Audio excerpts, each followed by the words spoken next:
Alright, and we are back with SpeedGaming's No Kid Hungry Marathon. This time we have JHobz with Kingdom Hearts 2 Critical Mode. So JHobz, whenever you're ready, you can take over.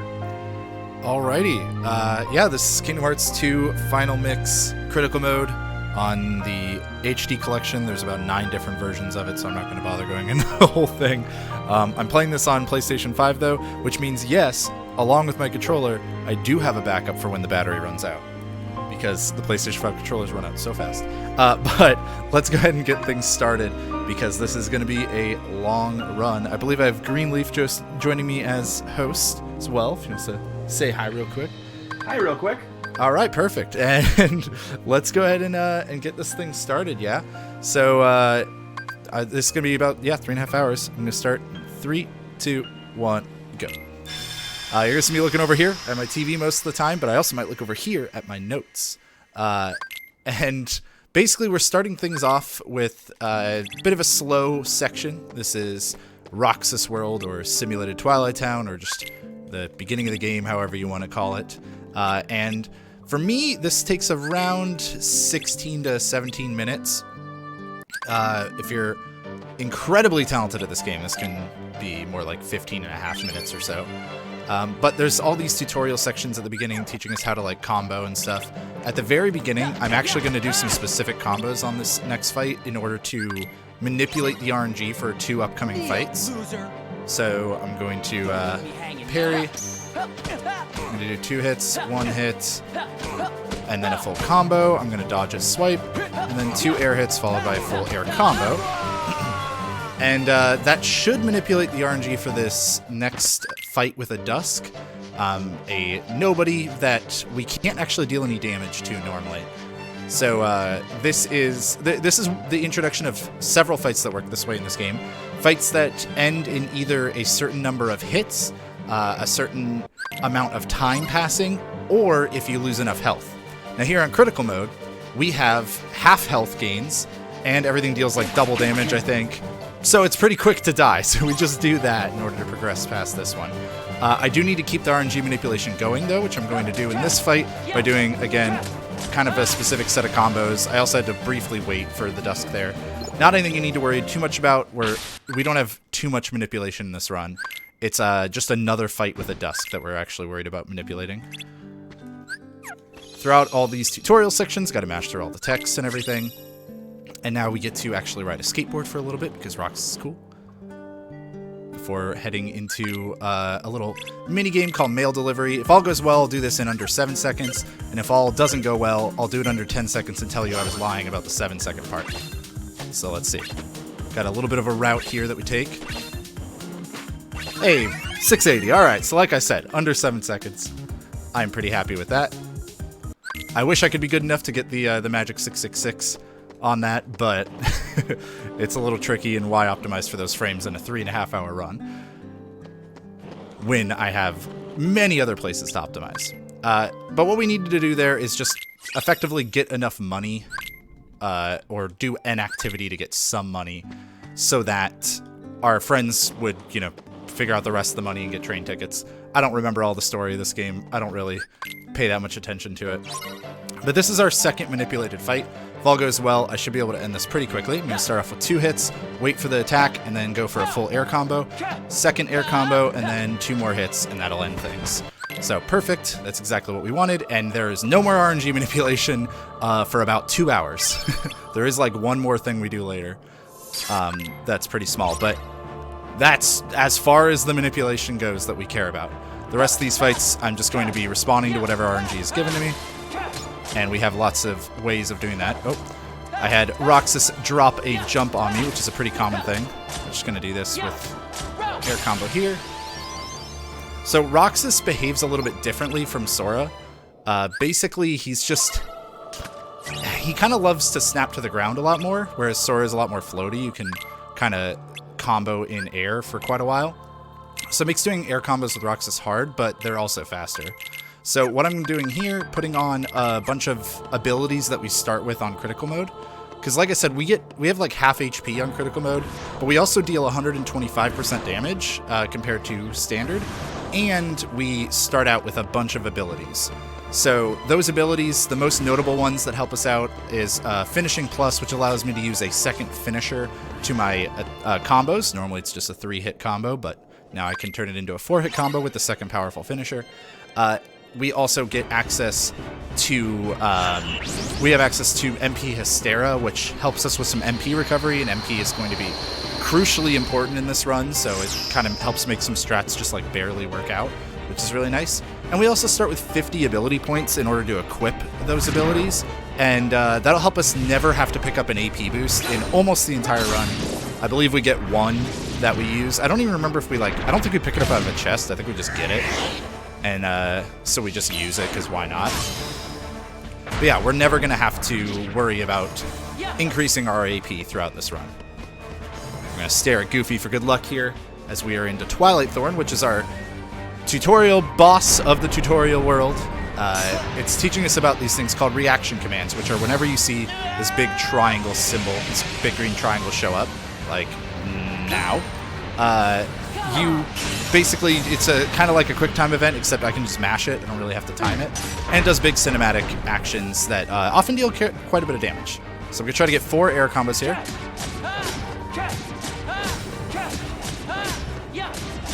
And maybe one more hit? Nah, not quite. Little tricky to do that. And then we're going to hopefully not die in this fight. But this one's kind of scary. Okay, so I knocked that enemy, which just means I'm going to have to alter my strats a little bit. That's okay.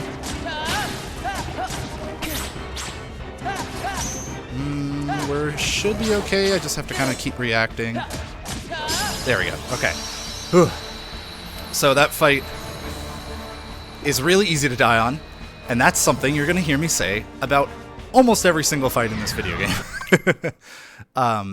So basically the strat there involves how you wrangle those small enemies called creepers, as well as just having to deal combos fast enough so that those thorns the boss was spawning don't end up like hitting you. It's really tough to get perfectly, so kind of for me, it's more about just getting it acceptably well. Now we head into struggles, where I have some specific combos I gotta do. It's going to be a little hard for me to talk while doing some of the strats in this run, so you may hear me shut up at times, but a 45 is really solid there. 45 left on the timer, that is. Now we're going into the Vivi fight, which is also going to have some specific combos to it. I do things that are called empty hits a lot, which is basically like 1, 2, where we don't finish our combo, and that's so we don't knock the enemy away. That's not what I wanted, but we might be able to salvage. Nope. Okay, hold on. Alright. So now this time I'm going to get hit intentionally. And I wanted to stun him there. Ooh, that got lucky. Okay, so Vivi should be knocked out. Unfortunately, that's supposed to be where you get all of the orbs from him, but we might be able to still make this work. Alright, not too bad. Losing a little bit of time there for getting hit when we weren't supposed to, even though you are supposed to take an intentional hit in that fight. I just accidentally took 2 hits instead. Another fight with some dusks. Any of these like kind of mob fights can be, especially early on, really hard to like wrangle. And are again why we don't tend to use a lot of finishers, because we'll knock the enemy super far away. But they do deal more damage, so like I did some there because I knew I could chase that dusk down pretty easily. Now, Axel's not going to get knocked super far away by our finishers, so we're going to do a lot of regular combos to him here. But there's still precise timing to these to make sure that I'm able to guard that and don't accidentally do a combo when I want him to get stunned, but he wouldn't get stunned. A lot of enemies, when they have just used an attack or are in the middle of using an attack or are still recovering from like an attack you did, they can have what's kind of like a super armor state where they won't actually get stunned from your attacks, and so that's something that we have to be careful about in that fight. This one though, we actually want to die in. We want to lose that fight because you can do it and it's faster in the first place, but also you get a medal for losing that fight as opposed to the champion's belt. And the medal gives us +1 strength. we're going to be very close to like the minimum stat floor for most of our stats throughout this run. So having that extra little boost in strength is really handy. Of course, by minimum stat floor, what I mean is that this game has scaling. Actually, I'm going to do menu real quick. I got to kind of focus a little bit for this. Okay. This game has scaling for if you're super underleveled for a boss fight, or if you're doing this entire run at level 1, for example.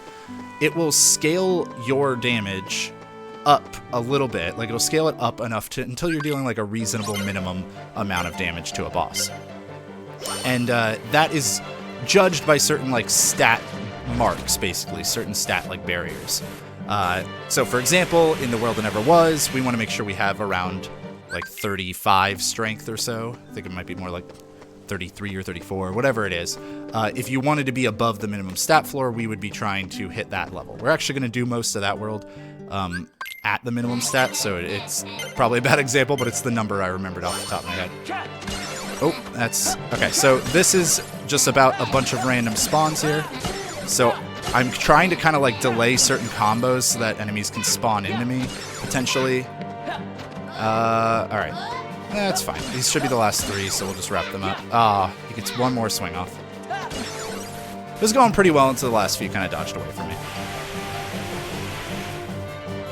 As for the menu I did back there, I put on scan so now I can see enemy health bars. I switched my summon effects, my summon animations, rather, to not play. So whenever I, for example, summon Chicken Little, it's not going to play this little cutscene every time. And I also put on that middle that I was talking about, so I got my +1 strength already.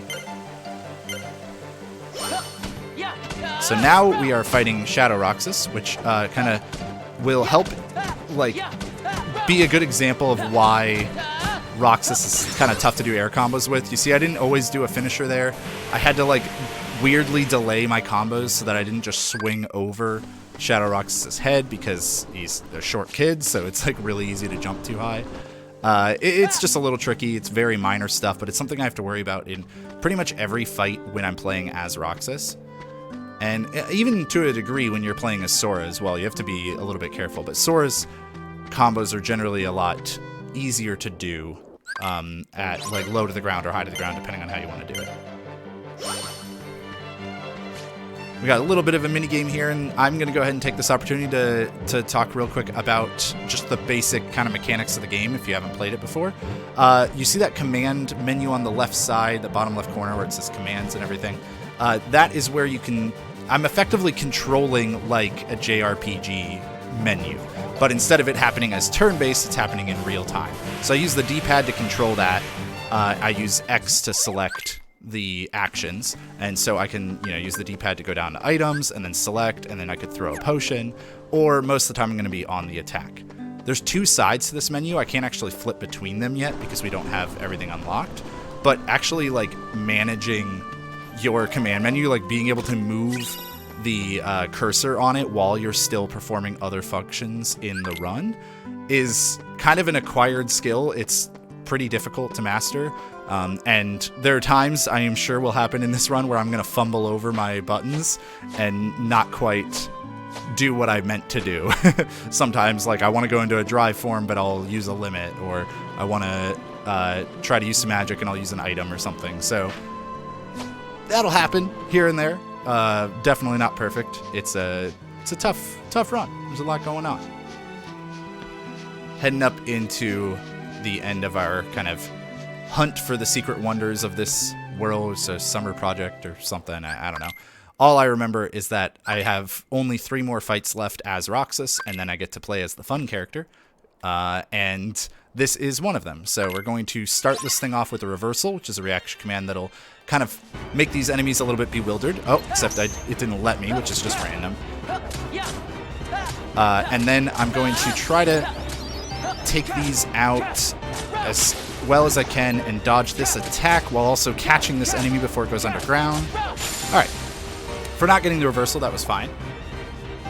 So basically the way that this run works, and a lot of Kingdom Hearts runs work this way, is I have like a plan when I head into a fight. I know what I want to do, but at any time, the game can basically just say no. It can just say, oh, we're going to do these moves slightly differently. Or, you know, the enemies are going to move slightly differently from how I expect. And from there, it's just all about kind of improvisational backups, knowing how to corral enemies together so I can hit multiple enemies at once, and just having a lot of practice into knowing how to back things up. Some of the boss fights are more particular strategies than others, so some of them, if stuff goes wrong, it's actually faster for me as somebody who's like hasn't been running this for years. I've only been running for about like less than a year. For me, it's faster for some boss fights, if they go off script, to just die and try again. Because trying to save it, I'll probably spend more time doing it than the actual like fight would take by just taking a quick retry. But that's the kind of thing that we're going to worry about later on. In a lot of the early game, it's just about surviving, because so much can kill us, and we have very few tools to work with to like avoid the game trying to kill us. And yeah, all we can do is just do our best to stay alive and try to finish the fights as quickly as we can, as safely as we can. So we're going to wait for these enemies to group up a little bit, and then we're going to use some ground swipes, because it's going to be a little bit easier to hit multiple enemies. Unfortunately, they are being rude, so we're going to use a reversal to stun them all. I tried to jump away from that. It's fine. We're going to kind of knock them away just so I could get a few of those health orbs and stay safer. Ah, that one went underground. Can you come back out? We're going to pay attention to this enemy. No, we're going to be very careful. Okay. Basically, these enemies are called assassins, and they are quite deadly. So I have to really pay attention to them. Alright, the Dusk decided to parry things, but hey, we survived. I didn't have to throw a potion either, which I was considering doing there, and I probably should have. But I like to hold on to some of my potions early game. I'll make it all stop.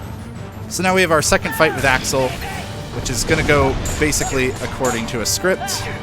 I'm starting one combo and then dropping it so I can start up a second one, then doing an air combo. It has 2 finishers because of that finishing plus ability. We use this, and one more air combo and he should be dead. Not quite, so we'll finish him off with one quick attack.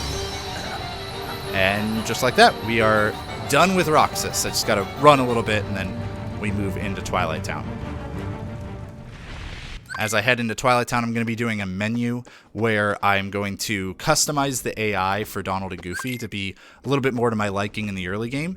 I'm going to take off Donald's cure ability because we actually want to take an intentional death, and I'm going to steal both of their items because I can use them more effectively than they can.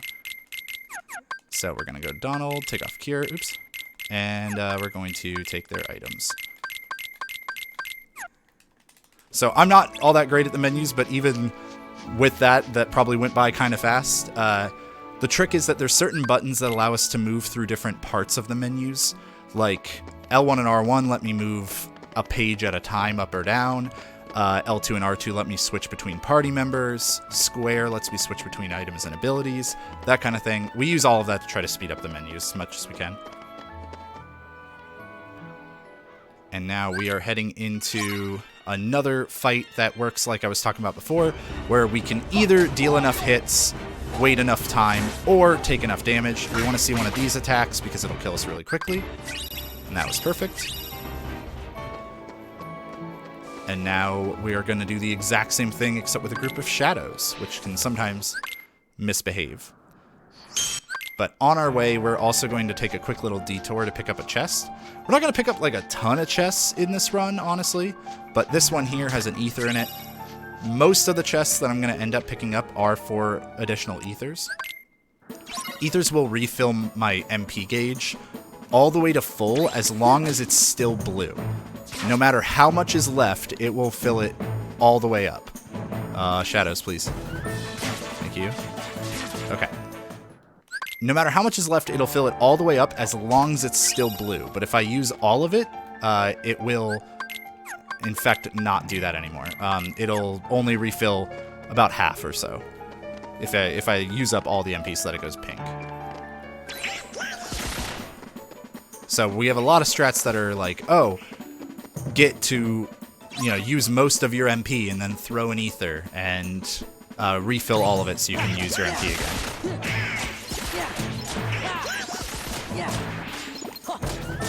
So air combos on these shadows are kind of difficult to land, but they're still a little bit faster than doing ground combos at this time. That will eventually change as we get some more abilities that are more suitable for air combos, or for ground combos rather. But for now, still a little bit better to do air combos. Donald's actually going to be putting in a lot of work in these fights because his thunder will do quite a bit of damage to the enemies. And it's just all about randomness on kind of how often Donald decides to use thunder. As I'm climbing up these stairs, for example, Donald can keep using thunder and wasting his MP, so he doesn't have as much in this next fight, which is unfortunate, but it happens pretty much every time. We are going to try to provoke this soldier to bring a cyclone reaction command out, though, that we can use to kill not only it, but also some of the shadows. And now we are going to try to do the same thing here and take out multiple. We got a double kill there, not bad. And they, Donald and Goofy took out one of the others, so I knew I could just finish that one off. Off we go. We're going to climb up to the top of the tower, get one more kill here for a little bit of experience. Basically, EXP in this run is a constant balance of paying attention to how much experience I have. You can't really get over-experienced, but you can get under-experienced in this run if you're not careful. And you really want to hit specific stat points at various moments. So I'm going to be paying a lot of attention to that. But I'm also getting access to Valor Form here, which is our first drive form. Drive forms use the strength of a party member in order to kind of change the way that Sora the way that Sora looks, and also the way that Sora can kind of act in the world. Valor Form, for example, changes all of your combos and gives you 2 Keyblades, so you get the strength of 2 Keyblades as well. So it's really useful, but also you run faster, which is what we're going to use it for in most of this run. So right here, I immediately go into it and try to get a... Oh, messed that up slightly, but try to avoid a ledge grab there just because they're a little slow. But yeah, Valor Form runs a lot faster than normal Sora, so for a while we're going to be using that primarily for movement. Also, it's got some good sweeping finishers, so we're going to use that one to kind of knock a bunch of stuff up, and then a big circle one to chase him down. There we go. So Valor Form is helpful for, you know, me clearing out these enemies faster, for helping me run a little bit faster.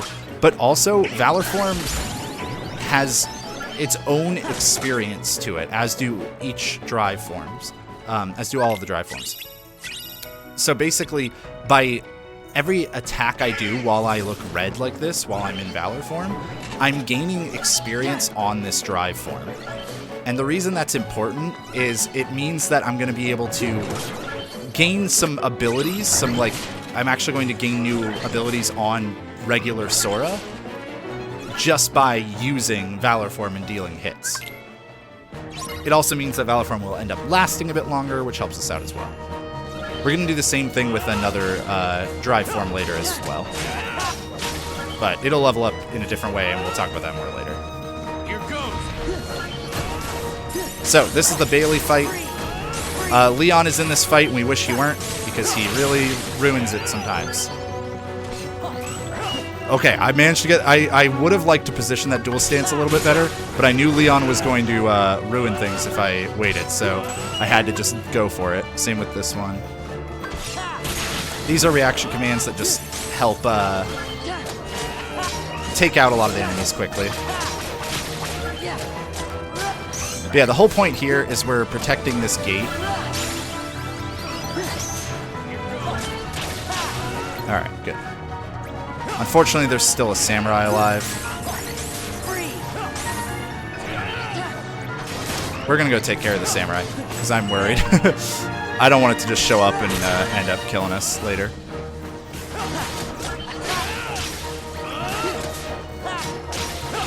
Okay. Not the best Bailey fight, but not the worst. I also took a little detour to pick up an optional item right before I did that fight. That item is called a drive recovery. It's useful to fill up our drive gauge which is the resource by which we can use drive forms, as you might guess. So for example, Valor Form, the only drive form I have access to right now, takes 3 drive gauge in order to be used, and once you have used it and run it all the way out, you'll be set back to 0 drive, and you have to attack enemies in order to build it back up. That's all really slow, and so I picked up the drive recovery just in case I make a mistake later on in the run and need to refill my drive. But all that being said, Greenleaf, we're in our first gummy mission. You know what that means. Time to throw it on over to you to see if you got any words from SpeedGaming, No Kid Hungry, or maybe some awesome donors. I do have a couple donors. First off, I have an anonymous $20 donation. And the second one here, before I read the donation comment, I have a very important question. And that is, I know we're raising money for No Kid Hungry, but are you hungry? I am not personally, because I ate right before we did this. No, that's a good thing, because I have a $5 donation from Domi. And it says the following. Pancakes. 1.5 cups all-purpose flour. 3.5 teaspoons baking powder. 1/4 teaspoon of salt for more to taste. 1 tablespoon white sugar. 1 1/4 cups of milk. Yes, it's the entire pancake recipe, and I'm going to read it. Okay. 1 egg, 3 tablespoons of buttermilk. Step 1, in a large bowl, 60 Oh no, oh, it's the whole thing. Oh. Sugar. Make a well in the center and pour in the milk, egg, and melted butter. Mix until smooth. Step 2, heat a lightly oiled griddle or frying pan over medium-high heat. Pour or scoop the batter onto the griddle, using approximately 1/4 cup for each pancake. Brown on both sides and serve hot. I don't know if this is a meme carrying over from Breath of the Wild or something.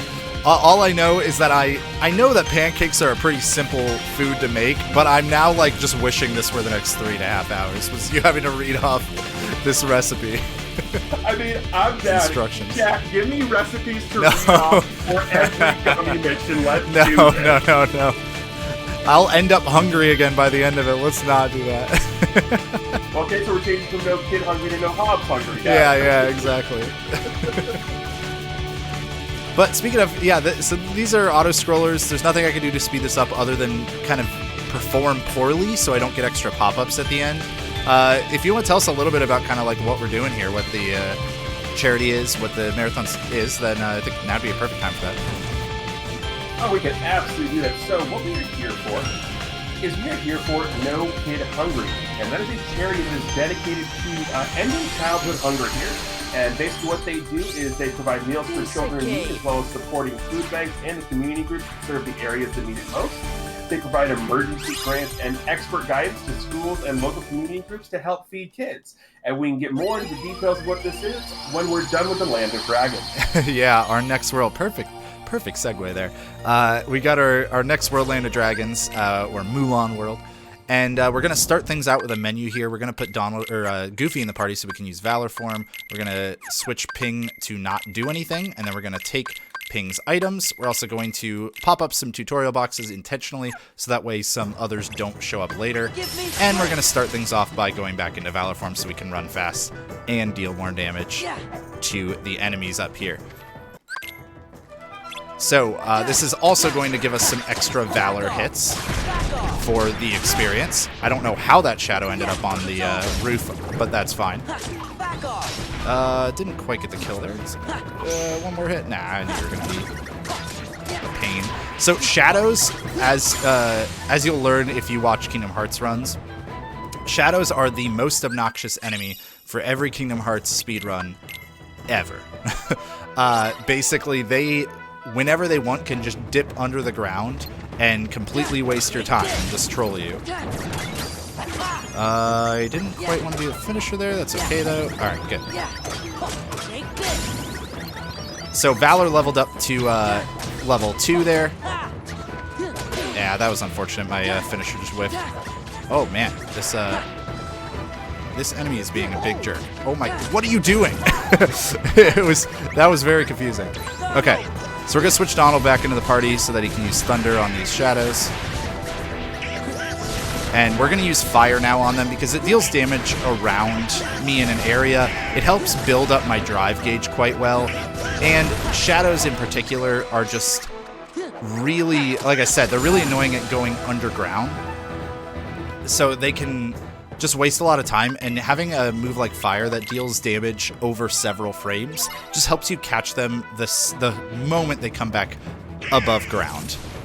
We're going to do that here as well.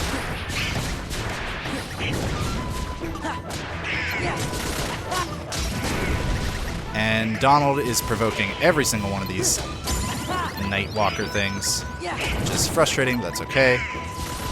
Gotta wait for an attack from this Assault Rider. And now we're going to worry about these first. Parry that one. Oh, wow. This went weird. Alright, let's, okay, good. Donald's dead. That's actually kind of good right here because Donald can just make things go kind of slow with this Assault Rider.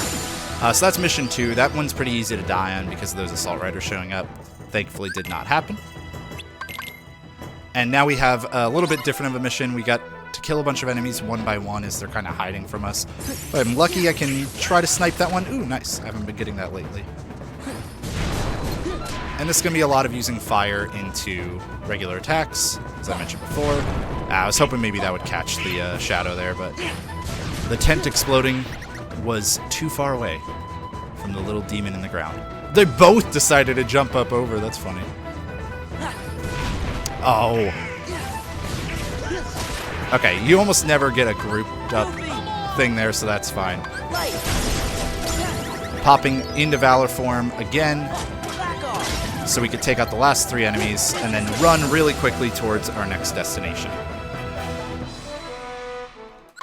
We eventually want to get Valor Form all the way to level 3, so getting it to level 2 early on is pretty handy.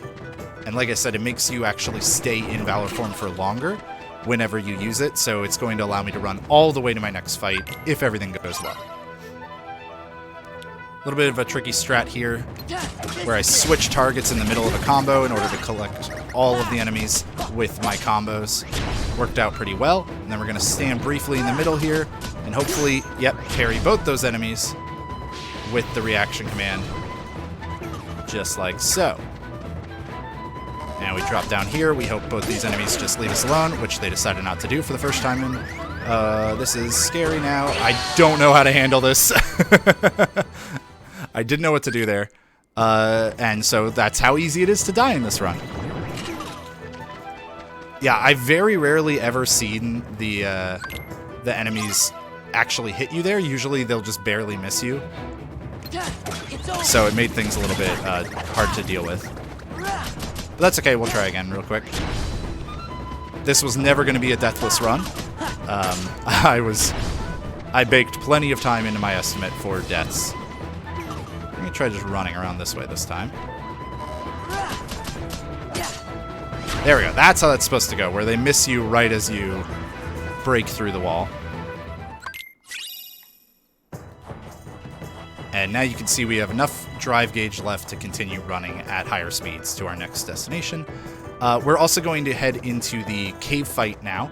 And as we do, our party is going to change, which is really important because it means it refills our drive gauge. Because basically, Goofy's no longer with us, so we can't use Valor Form. But we were in Valor Form, so it wouldn't be fair to, like, put us all the way to 0. Like, we didn't do anything wrong. So the game is like, oh, okay, we'll just refill the drive whenever your party changes. Now I'm trying to let these shadows group up a little bit, while also hopefully not killing me. That was close. I would have died from one more hit.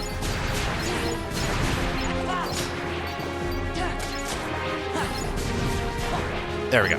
2 more Assault Riders. Doing a specific set of combos to these Assault Riders so that they get stunned and then knocked back like that, and then I can chase them down.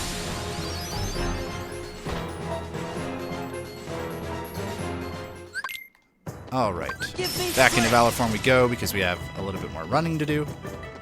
But like I said, we got all of our drive refilled from entering that in a drive form. Now that particular fight we would have been able to build up our drive anyways, but it's a common practice we're going to use throughout this entire run, where we use either a summon or a drive form as we go into a room that's going to change our party, which will take us out of the form or out of the summon, and it will give us all our drive back. It just did it again now here in the summon fight, because we are in this fight alone.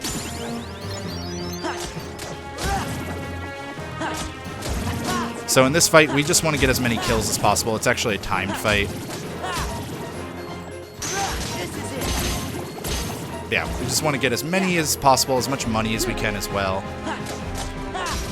And I'm trying to hope that I can get to a specific experience mark away from level 10, so we can hit level 10 before our boss fight at the end of the world here. We want to see a lot of these reaction commands, specifically the speed boost or whatever it's called. Bolt reversals are okay, but they take a little bit longer. We also want to kill more bolt towers than we want to kill the rapid thrusters, because they give you more money. And they give you more experience as well. I didn't quite get to the experience level I was hoping for. If a few more of those bolt towers died from that last reaction command, I would have, but that's okay. We have backup. We have backups on backups. We're going to switch Mulan back to actually helping now, actually attacking, because Mulan is a lot more helpful than Ping. And then we're going to mess with her abilities a little bit. Let's go. Just so that we don't accidentally use one of her limits when we're not expecting to. With that, we run back down to the camp. We're going to actually do a save warp on the world map here in a second. But first, I'm going to buy a fire bangle. It's a piece of armor that gives me some fire resistance, which will help a lot in the next world. But then we can warp to the world map, warp to another point in the map, pick up an ether, and run towards our next boss fight. Well, first we have a town square fight, but that one's going to be pretty easy. You'll see why in a minute. Cool little slide dash tech. Oh, we were also supposed to get damage boosted towards the exit here, but it's fine to not take that damage. Lock on slide dash again. Slide dash is a fantastic ability we just got, and it is really helpful for just making sure that that you can kind of close a gap between you and enemies. Let's do this together. So now we're using Mulan's limit, because it should, if everything goes well, kill absolutely everything in this fight for us. It's over. For China. And it did. So limits are really cool because they generally deal a lot of damage. You're also completely invulnerable while you're using limits. Give me strength. However, they use your entire MP gauge. They turn it from blue to like pink, purple, and that uses that means you use the entire thing. So you have to kind of be using them sparingly or finding ways to refill your MP whenever you want to use multiple in a fight. Now Shan Yu here, we are level 9 for, so we're going to have to try to parry him a couple times here. We did just hit level 10 actually, but that's okay. We use Valor Form to deal a little bit of damage, and then we also just want to get him into this little kind of charge up phase. Parry him again. I'm having to pay attention to his bird as well, because the bird can be a big problem. And there we go. That was a pretty good Shan Yu fight, especially for starting at level 9. So 1 death as we exit Land of Dragons, which is perfectly fine by me. I usually expect it to be more than that, to be honest. And we're heading into Olympus Colosseum, which is one of the most deadliest worlds in the run, and it's also the longest world in the run. But before I talk more about that, we have another auto-scroller, so I'm going to throw it on over to Greenleaf. All right, we do. I'm going to give you the choice first. I've got Bring it on. song lyrics and a recipe. Which one do we want first? Start with the recipe, and then we'll cleanse the palate with the song lyrics. All right, so for the recipe, I've got a $20 donation from Wells. That is mango habanero chutney, 1 tablespoon of olive oil, a half of an onion, 2 cloves of garlic, 2 mangoes, 2 habaneros, 1/2 teaspoon of coriander, a 1/4 teaspoon of turmeric, a 1/4 teaspoon of smoked paprika, 2 tablespoons of red wine vinegar, 3 tablespoons of maple syrup. Cut, peel, saute, etc. all your vegetables. Saute your onion and garlic. Combine the rest of your ingredients and simmer for 5 to 7 minutes. Blend together and serve warm or cold. I really don't know how this started, but I hey. don't either, but I'm cool with it. And then we have a $50 donation from Zenith 3 video, and we were in the Land of Dragons, so I'm pretty sure you know the song that Yeah. I'm about to bring you to the chorus for here. Hold on, you want me to do it? You want me to read this donation without being able to read it? It's just the chorus. So. Of course. Oh, it is. It's the chorus. It's not the.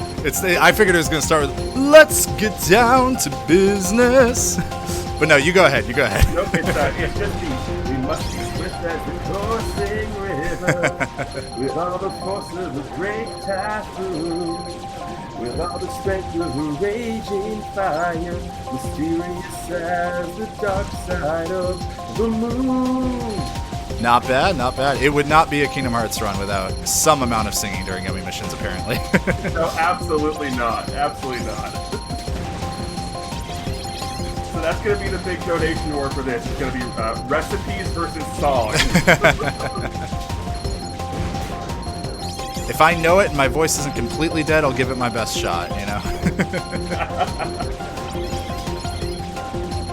But yeah, you were talking a little bit about No Kid Hungry before. We still got a lot of this Gummy mission left because it's a longer one.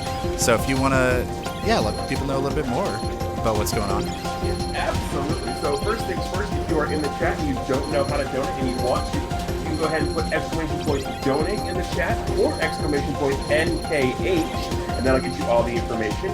You can also go ahead and check out the Twitch profile below here for SpeedGaming, or go to speedgaming.org/NoKidHungry to get all the information, as well as the schedule for the remainder of the marathon and any prize and donation incentives upcoming. Again, No Kid Hungry is a charity that is trying to prevent childhood hunger, providing support, meals. Every dollar that we donate is 10 meals for a kid. So I'm not going to do math on Twitch because it's a horrible idea, but what if you want to? You can take a look at that donation number under the screen, under where JHobz' pretty face is, and and you can see that number, the total. Multiply that by 10 meals, and that's how many meals we've provided so far. Wow. That's incredible. We are. Yeah, it's insane. Yeah. Almost wrapped up with this one now. So this Gummy mission, I mentioned in the last one that I'm going to try not to do too well on these. This Gummy mission in particular is actually extremely deadly, so that's kind of the one that I will shoot a lot more things in, just to play it a little bit safe. Of course, gotta hydrate as well. Oh, absolutely, I have got my giant bottle of peach tea. Nice. I'm rocking some soda so I can keep up the energy for this whole run, but then I got some water to fall back on as well. But yeah, so okay, we're heading into Olympus Colosseum now. Like I said, extremely deadly world, and also the longest one, which is not a combination you ever want in your speedrun. But we are hopefully going to come out unscathed. I don't know, we'll see. It'll kind of be up to Hades. We got to start things off nice and slow, though, by just running. Now, you might be wondering, hey, why aren't you using Valor Form for movement? You've been using it the whole time. Well, we actually can't here in the underworld. It's kind of the gimmick of this area. So we instead have to use some slide dashes and some damage boosts. But yeah, you can see in the bottom right corner, all those chains are locking up my drive gauge. And that just means that we cannot use any of that gauge. So no drive forms available to us. So we just gotta run our way over to Hades. I'm gonna take a little damage boost here. Jump so that it pushes me a little bit further. Now, that did half of my health from just that basic enemy. One more hit from that would kill me. It actually did more than half my health. So we do have to be very careful about that. I'm going to actually throw a potion as I enter this next room, so that way my health refills and I can take another damage boost. A little bit more slide dash tech right here as well. Just passing through those enemies, trying to save every little bit of time we can. And then, I accidentally jumped a little early on that, so I didn't get the full boost, but we still got pushed ahead by those. Now, this fight right here is going to end very quickly by me using a slide dash on fire, because you can't actually do any damage to Hades here. And now I have to do a quick menu, where I put on that fire bangle, take off some of Auron's abilities, and put Cure back on Donald. Auron has some potions we also could have taken, but we're just going to hope that he uses them on us, to be honest. I'm now provoking a reaction command called Bat Cry. That's why I did that fire in the air. We're going to use that Bat Cry a lot here. And this is an extremely deadly portion, so I'm going to kind of focus up on these next 2 platforms, because if I die here, I lose a lot of time. And it's pretty easy to do. Okay, we are immediately doing this because that already went off the rails. I thought I could potion while I'm in this, but apparently I can't. So I really got to hope that Hades doesn't kill us coming out of this. Alright, good. I'm going to wait for them to do a reaction command here. Alright. Okay, that's fine. Actually, stay on the limit side here. Parry that enemy while provoking a Bat Cry, which should hopefully kill both of these. It didn't quite, but that's fine. We'll just use the second one.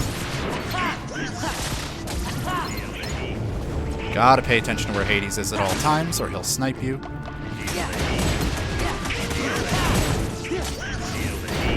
Yep, see. Oh, that's... Okay, that was really scary. Gonna use another Bushido here. It's a little slow, but we need to do it because this enemy was enraged, and I really don't want to chance anything. Because I had gotten hit pretty hard by the Lance Soldier.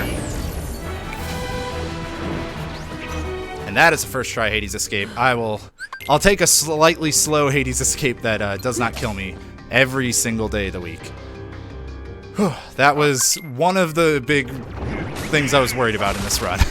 If I die there, you lose like 3 or 4 minutes for one death, and you can still die again. Because once you respawn, you have to run all the way back up to Hades again.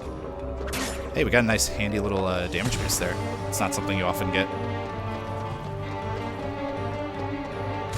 Oh, that is like, my heart rate was going, especially when I got hit early in that second platform. I'm glad I played it safe, used the 2 Bushido limits. Because like I said, while you're in that limit, you're invulnerable. It helps you just kill all the enemies, make them drop some health orbs, hopefully keep you safe. Now this fight, we actually are going to die in. I actually do want to die in this one. Because we get our introduction to Mickey, which is kind of your like last chance mechanic in this game. So Mickey has specific fights that he can show up in, and only those fights. Wow, I just missed a ton of damage from Mickey. That was unfortunate. Mickey is pretty random, but the nice thing is we don't have a lot of great tools to deal with Cerberus right now, and so Mickey is generally going to be faster than if I try to do it myself, and going to be safer. It's going to be a lot harder for Mickey to die. Cerberus keeps moving in a really unfortunate way. I want to kind of stay further away from Cerberus so these pearls can potentially hit multiple times. Yeah, so the boss is not at 1 HP yet. Normally it would be by now, but I'm going to do a little bit of extra damage to try to get him to 1 HP.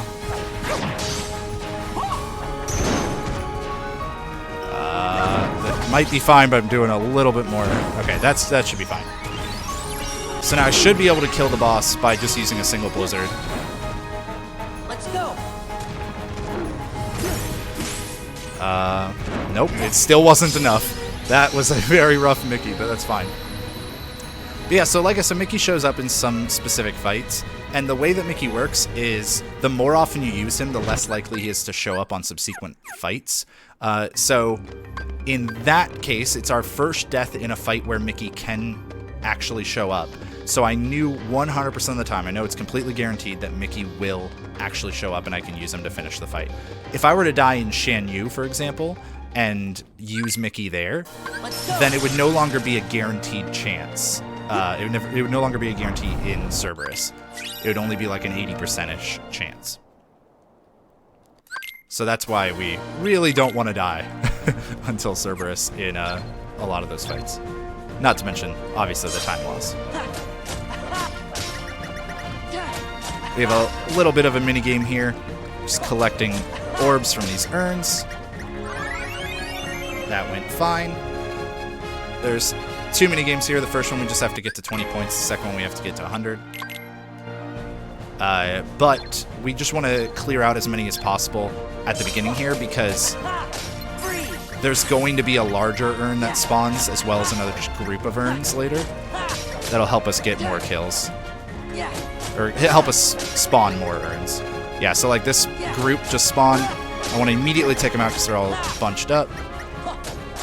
A lot of these urns aren't bunching up for me, which is unfortunate, but there's not a whole lot I can do about that. So once I get to 70, I can just wait for this big urn to spawn because it drops 3 10-point urns. Or 10-point orbs. And now talk to Hercules and pop back into Valor Form for movement again.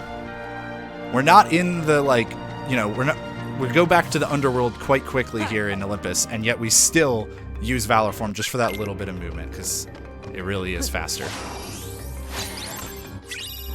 We pick up, I think, one of only 2 big chests that we get in the whole run. That is, that one contains a power boost, which increases our strength by 1. That is the only power boost that we're going to be collecting. I believe it's the only power boost, like, in the game, I think, unless you start counting, like, Synthesis and maybe the Cavern of Remembrance might have some. Could be mistaken, but I think that's the case. But it's definitely the only one we're going to pick up in the run, so it's the only one that's even remotely on the way. We got another Ether as well, and we're heading off to yet another minigame. There's a lot of minigames in this run, but they all kind of have their own tech to them.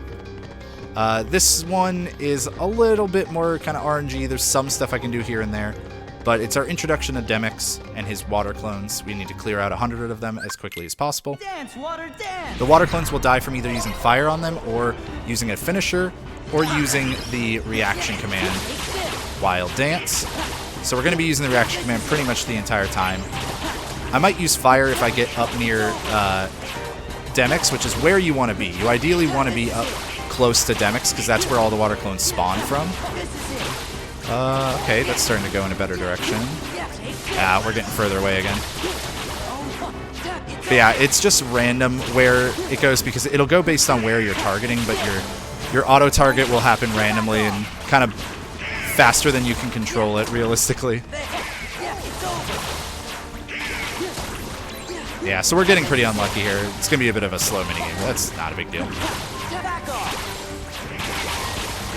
Funnily enough, if I were to let any of these water clones kind of like group up on me, they will one-shot me. They will kill me immediately if they ever start fully attacking. So I do need to make sure that I'm doing it fast because of that. Oh, I forgot about the drive recovery. That was close. Gonna put on a couple of abilities here. Aerial Dive and Counter Guard. We also use that power boost and an AP boost that we picked up.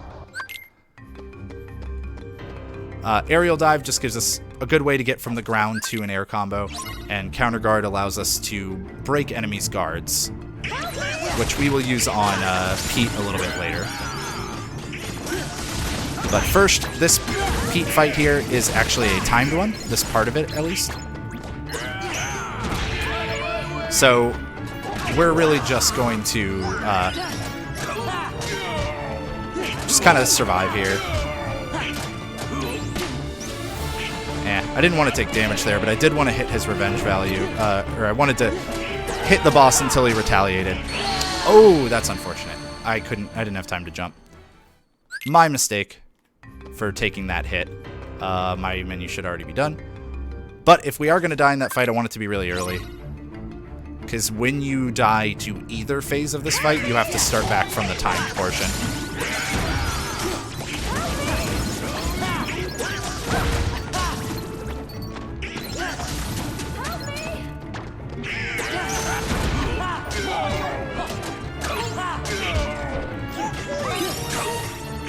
Alright, there we go.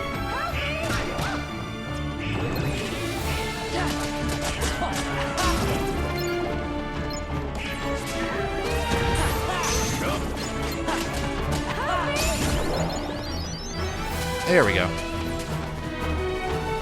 Now we can play it a bit safer. And there is a third wave that can spawn here. I'll probably see him spawn them. We'll see. It just helps us get a little bit of experience if I can get a kill here. Nice.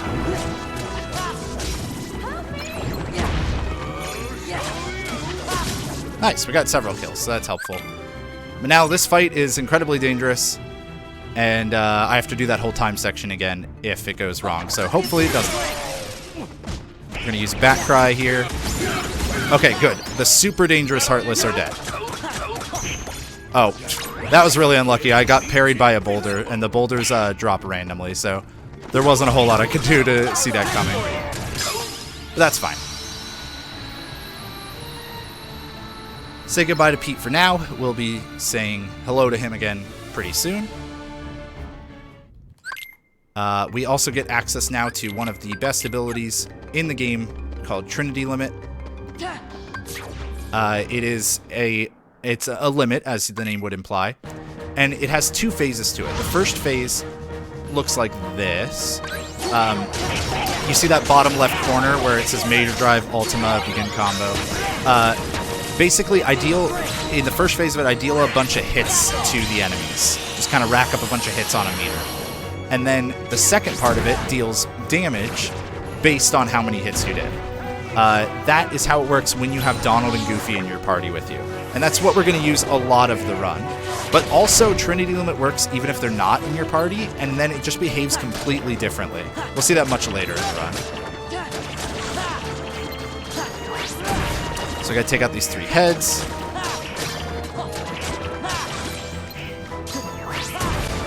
They spawn a little bit randomly, using slide dash to group, or to close the gap. And now our MP has come back, so we're gonna use Trinity again.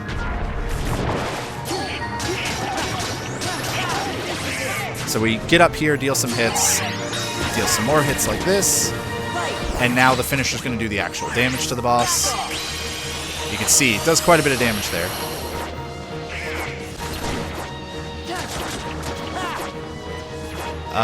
This is an unfortunate head pattern. I think it is technically one that is fine, but not for me. So we're going to use another Trinity now.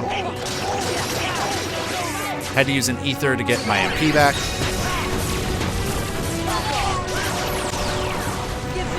We're going to use all 3 of the portions there to deal as many hits as possible. And good. We did enough damage, now the boss is dead. And we just finished it off like that. Alright, so we came out of Olympus Colosseum relatively unscathed. We had the 1 death in the Pete fight, but that honestly was just kind of all my fault. It was just a big mistake on my part. And not too costly when it comes to Olympus Colosseum deaths. Like, normally you can lose a ton of time in that world, and we didn't lose nearly as much, so pretty happy about that. Now, before we have our next Gummy mission, we're first going to take a quick trip over to Hollow Bastion. We're going to also put on the Keyblade that we just got called Hero's Crest. That Keyblade is very good, and it's one of the reasons we do Olympus Colosseum before going to Beast Castle. It gives us an ability called Air Combo Boost, which increases the amount of damage we deal with our air combo finishers. Really helpful, also has some strength associated with it. So we're going to be using this Keyblade for a really long time. Now, this is another fight I can actually lose health in order to progress, so we're going to do that. We say hi to Winnie the Pooh a couple of times, and then we will never say hi to him again in this run. Hello, goodbye, sorry about the amnesia, and we're moving on. We also get access to Chicken Little, which is a really powerful summon. We'll talk a little bit about summons as we get into Beast Castle, or as we wrap up this going mission, but first, we got another auto-scroller here. They're a little front-loaded in this run. And so Greenleaf, how's it going? It's going good. So I think the good news for everybody is for this auto-scroller, as of right now, I don't have any songs, I don't have any recipes. I do have donations, though. Excellent, excellent. So we got some donations. I have a $5 donation from Sarah UX, who posted a lovely clip in the chat from 5 years ago of me and a Link to the Past randomizer commentary talking about the new Disney song "Armos a Man Out of You." It was a scene. That's all I'm going to say about that. Okay. We also have a $15 donation from Salis as well. and an anonymous $25 donation. No comments on any of them, unfortunately. Come on, get some more recipes and songs in, y'all. But paying me to not sing is also an option. Yeah, I was gonna say, as long as the donations are coming, I'm cool with it. As long as it's donating to No Kid Hunger.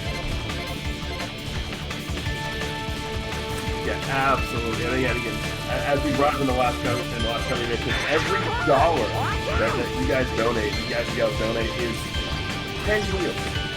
That's crazy. Yeah, that's absurd. I don't know how they do that. I don't know how that works, but I trust them. No Kid Hungry is really cool. This is, I think, the second, if not more than that, marathon that SpeedGaming's done with them. At least the third that I know. Oh, wow. I know the third one that I posted. Yeah, so very cool to see them being the benefiting charity once again. And was really happy to be able to be a part of this marathon. SpeedGaming does these cool little like interview preview videos, promo videos whenever like for the last couple marathons they've done these with some of the streamers, and yeah, that was super fun to do. Always fun to get to see those. Yeah, no, these are an absolute blast, and I always look forward to when these go up together. I'm like, hey, let me know, like talking about multiple stats, let me know when the next one is, you know, I'll give you my schedule, I'm good, I'm there. That's good. Always nice to have people you can count on, volunteering and whatnot. So at the end of this gummy mission, this boss just kind of goes wild with it. So we don't really care. We're just going to damage boost through the rest of this. But it gives me an opportunity now, as we're heading into Beast Castle, to talk about summons. So summons in this game come in the form of Disney characters, and they are incredibly useful. They're very powerful and extremely underutilized by most people casually, I would say. Chicken Little is very handy for us because Chicken Little has this whistle ability that when he uses it, he'll pull in enemies that are kind of far away from you and stun them and just kind of keep them locked up near you. So that allows us to easily group up enemies and attack them all at once, which is going to be much faster. Before we are going to use that, we're first going to have another fight that ends based on hits, damage, or time. This one we're actually going to do based on hits because we have access to Trinity Limit now. So instead of taking enough damage, we're just going to deal enough hits. We're going to buy a Sardonyx ring, which we're going to use to give ourselves 1 extra strength later. And now we're going to run around a little bit with Valor Form. But we're heading into a fight that we're going to use Chicken Little in. And it helps make the fight that would otherwise be very dangerous significantly more manageable. And still a lot more consistent in general. Can still go south, as every fight in this run can, but should be a lot nicer. Before that, we got a simple little mini game here, where we just gotta push this wardrobe and not wake it up. So, turns out she has no problem if you're standing right there swinging away next to her while she's awake. So I'm just gonna clank on the wall and whatnot. But yeah, we're gonna use Chicken Little. And Chicken Little and all the summons use 3 of your drive gauge. It's that same resource that the drive forms come from. So you kind of have to decide, and by you I mean the people who are much smarter than me that routed this run, whether you're going to use a drive or a summon in various locations. So Chicken Little, like I said, is going to kind of like get the enemies here to just group up a little bit, as well as drop some firecrackers to help like keep me safe and damage the enemies. We have to pop this little soul out of the door 2 times.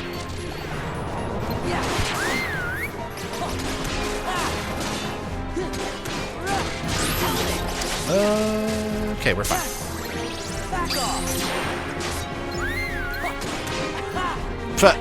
We whiffed, and that's fine. You actually cannot finish bosses in this game unless you use a finisher or something that kind of behaves like a finisher. So a spell, like Thunder, for example, or Blizzard, will finish off a boss similar to a finisher, as well as certain abilities that will do things like knock enemies up in the air or kind of just be pretty powerful in general. So we're heading into a room where our party members are no longer going to be with us. They're instead going to be kind of walking around on their own. So as a result, it means that it takes Chicken Little away from us, refills all our drive, back to 3, which is really handy because at the end of this minigame, that means I'm going to be able to go into Valor Form.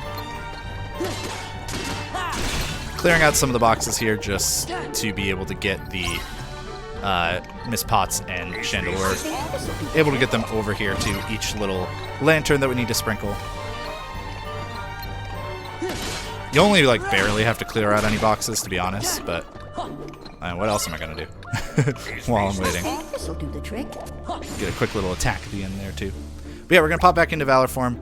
This is gonna allow us to run faster, and also we're going to use it in our next little, not really boss fight, more like a very tiny mini boss to a degree. We're fighting Beast, basically. But we're just trying to get Beast to come to his senses, so we're not having like a full-on fight with him. Should end in 1 combo, might require 2, depending on if he attacks us or not. So we're going to stun him. Yeah, and he unfortunately hit me, but we just do another quick little swipe. And he's done. Now I'm going to check my notes real quick, because I always briefly forget what this menu is. I have a bunch of notes that I use throughout this run. We're going to put on upper slash and take off Ferocious Rush from Beast. You don't have to worry too much about what those do. We're not going to use them that much or anything. And then we're going to do a lot of world map warping here because we have to talk to the wardrobe, and then we have to head to another part of the castle. So we're just going to warp around a little bit. Pop into Valor Form and head into the boss fight for this world. Significantly faster world than Olympus Colosseum. So some of the bosses in this run can be manipulated in various ways. This one, if I move backwards at the start of it, it's going to change its attack order. Now, I'm not kidding. Like, it will change what it actually uses, what attacks it uses. So that's why I moved backwards at the start there. And now, if all goes well, I should be able to kill this enemy before it goes in the windows. We'll see. I'm not going to. Yeah, I whiffed 1 hit. So we're going to hopefully kill it coming out of the window. There we go. There's 2 phases to this fight. You ideally want to get windowless, which is, preventing the boss from going into the window. But not a big deal if you can finish it right after that. If you don't finish it right after that, you lose a ton of time because the boss starts becoming very obnoxious. And now we have the second phase. We ideally don't want to die here because we'd have to redo both phases of the fight. So we're going to use Beast Limit. We need to let the boss get on the ground. Oh, I didn't mean to do that. This is going to be weird. We're going to have to improvise a little bit.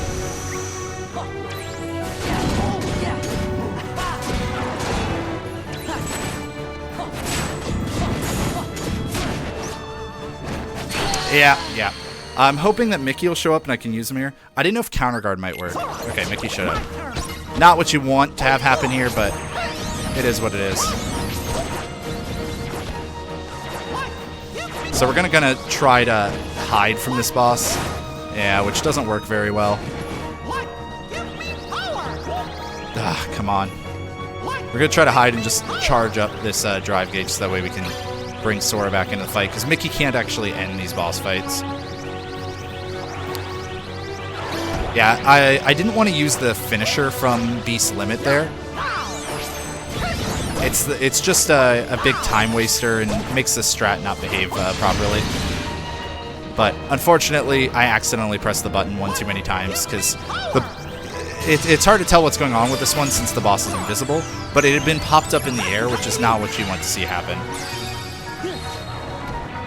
So now, if all goes well, yeah, I just finish it with a blizzard. That's okay, not a big deal.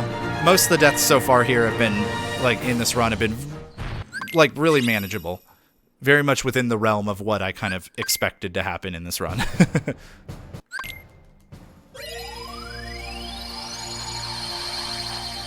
And we're kind of getting out of the early game to a degree here now. More heading... we're still somewhat in the early game, but we're kind of heading more towards the mid-game. Give me So we're going to Disney Castle, where we are taking a brief visit in order to go to Timeless River. Use more Valor Form for movement, as we've been using throughout the run. I'm just going to do a couple little swings to get over the tree line there. Because again, this is still right now our fastest form of movement, is just running around in Valor Form. A couple little hits there, get some experience. Don't really need to do that for any reason, but it's fine. Once again, party changes, so we get our drive back. And now, you're supposed to use a bunch of reaction commands here with Minnie. Let's go. I'm going to try to only use one, and for the rest of this little escort mission, I'm going to try to push Minnie. Because you can do that up against the wall, and this is much harder than it looks. And yeah, I'm going to have to use another reaction command. Because she got too surrounded. Minnie also likes to do attacks, and when she does, she kind of dances around, which moves her away from the wall. We have a second part of this escort mission to do, but we're not going to be able to push Minnie in this one. Well, we can, technically, but it's slower. Now, we are going to do a little bit of kind of experience grinding here. And I use the term grinding very, very loosely. We're just going to continue moving across the room, which is what we have to do in this minigame. But while doing that, we're going to take a slightly less optimal path in order to get a few extra kills. We want to make sure we hit level 14 before our next boss. And in order to do that, we need to get to a specific experience benchmark here. We're already almost there, so we should have no problem hitting it. Let's go. There we go. So it says next level 479 in the top left. Let's go. I just needed to get 520 from my next level or less. Let's go. We still have to, we're going to get a little bit more because we still have to use these reaction commands in order to move Minnie across here efficiently. If you try to just keep calling her over, she's going to start doing attacks on her own, and it's going to slow things down. Let's go. We gain access to an accessory slot there, which allows us to equip that sardonyx ring that we picked up earlier. We're going to do that in just a moment. First, we got to warp back to Hall of Ashen so that we can get brought back to Disney Castle. It's plot, story. Doesn't matter. And now we're heading into Timeless River, which is one of my favorite worlds in the run casually, and not so in a speedrun. We're going to put on the sardonyx ring. There we go. Like I said, it just gives us some extra strength. Give me strength. I think it might technically give us a little bit of AP as well, ability power, but not a big deal. And then we're using Valor Form, even though everything's black and white, so you can't tell that I'm red. But that's going to just help us take out this boss very quickly. And we should hit level 3 with Valor Form pretty soon in the next fight that we do with it. But until then, you're going to really get to see Chicken Little shine in these next several fights. We have the window mob fights here, and we're going to use Chicken Little in 3 of them. This is the first. Chicken Little groups them up, and then we're going to use Fire and Thunder to completely finish them off. Then we get knocked up in the air for this reaction command. I'm going to mash triangle as hard as I can. That should allow me to finish off the entire window. So yeah, Chicken Little just helps make that much faster, and it's going to be used here as well. We'll use him in a lot of mob fights until we get the magnet spell. Let's go. There we go.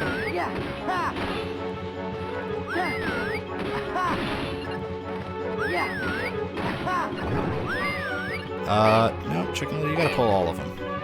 There we go.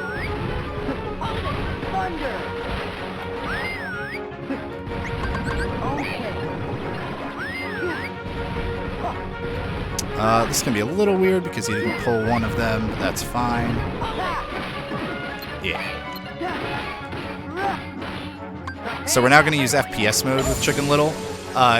Summons have their own limits, just like party members do. And the reason we use that there is because it drains the drive gauge, which sounds counterintuitive. Why would you want to do that? But summons can level up just like drive forms can, and the way they level up is by spending points on their drive gauge. So that's why we do that, because it'll help us level up Chicken Little for later. Now we need to group the enemies up here.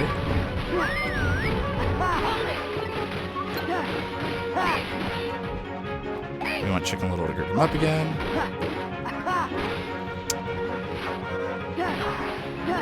Nope. Oh, I used the wrong attack there. It's fine.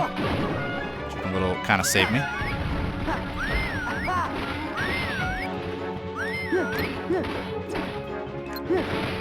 Alright, so these cars are really deadly, which is why I've kind of stopped talking a lot more. Once they get below a certain health, they will do this like annoying brick wall thing where you can't really kill them. They'll just kind of keep having armor against you. And thankfully they didn't do it too much there.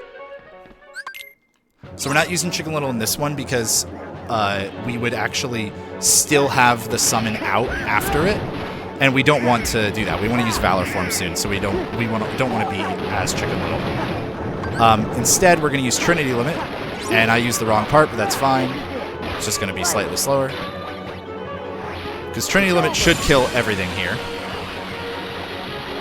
And now we can go into Valor Form with our full drive gauge. And use it for movement, and also for this upcoming mini-boss fight, the boat fight. You bugs couldn't follow me if you wanted to. So, being in Valor Form here allows us to get some additional hits on Valor, while also getting extra strength from that second Keyblade. And I believe there's a reaction boost on Valor Form, an ability that'll make those reaction commands I just used deal more damage. We pick up this chest for a synth item so we can get an elixir from the shop later. And now we are just going to deal damage to this boat. It's random how quickly this hook will pull you away. And hopefully we can get this in 2 cycles, but I'm not confident. We got a pretty early pull there. Okay, wow, we did. We got lucky. So even though our form gauge had run out, because we're on that hook, we don't lose Valor Form there. So it's really handy. And then we head into the Pete fight. The last time we're going to fight Pete. What's that for? This is a multi-phase fight in a way. It's a little weird. Ooh, I mistimed that. I might die? Okay, I thought I was dead there. I am dead there. See, I know what I'm talking about. That's fine. Very fast death. I slightly mistimed my slide dash, so I didn't stun Pete. So that was the only reason that I ended up dying there. Oh, and now he didn't do the bowling ball, which is fine. It just means that it's going to change things slightly. Okay, well, that was kind of annoying. He ended up being so close that he hit me there. I'm probably going to throw a potion, because being at half health like this, I could die to Pete pretty easily. He should phase change here. Oh, he got knocked up. There we go. That was just pure unlucky that he got knocked up like that. So I delayed my second finisher, then I used counter guard. That allows me to... Okay, there we go. That allows me to stun Pete again so I can keep moving forward in the fight. Yeah, Donald's Thunder kind of made things weird there. Oh! That wasn't enough damage yet. Interesting. What are you doing, Pete? Okay, there we go. That was really odd. Ah, well. Gonna have to take a few swings here instead of only 2, but that's fine. Yeah, let's take a third one. Alright, Pete's down. We're out of Disney Castle, and we are heading off to Port Royal. So Port Royal is the first gummy mission that you can kind of just like walk away from for a while. And I'm going to use that opportunity to quickly refill some water while Greenleaf talks. That sounds good to you. That sounds fantastic to me. I love having the microphone. All right, I'm going to do that then. You go ahead and take it away. All right, everybody. As we are sitting here on our way to Port Royal, I do have a donation here for everybody. Unfortunately, this is now 2 gummy missions in a row with no recipes and music lyrics. I'm a little disappointed, but I am not disappointed in the anonymous $200 donation that just came in. So thank you very much to Anonymous. You have been a gracious donor this entire marathon. And that being said, this is the SpeedGaming Spring Marathon, benefiting No Kid Hunger, a charity dedicated to ending childhood hunger. Millions of kids, by the way, millions of children in the United States and the world are still facing hunger. As many as 1 in 6 kids this year. The charity we're raising money for, No Kid Hungry, they've got a plan to make sure those children are fed and aid in the recovery as we come out of this. And as I said earlier, every dollar we raise provide 10. Just think about that. Think about that for a minute, chat. $1 is 10 minutes.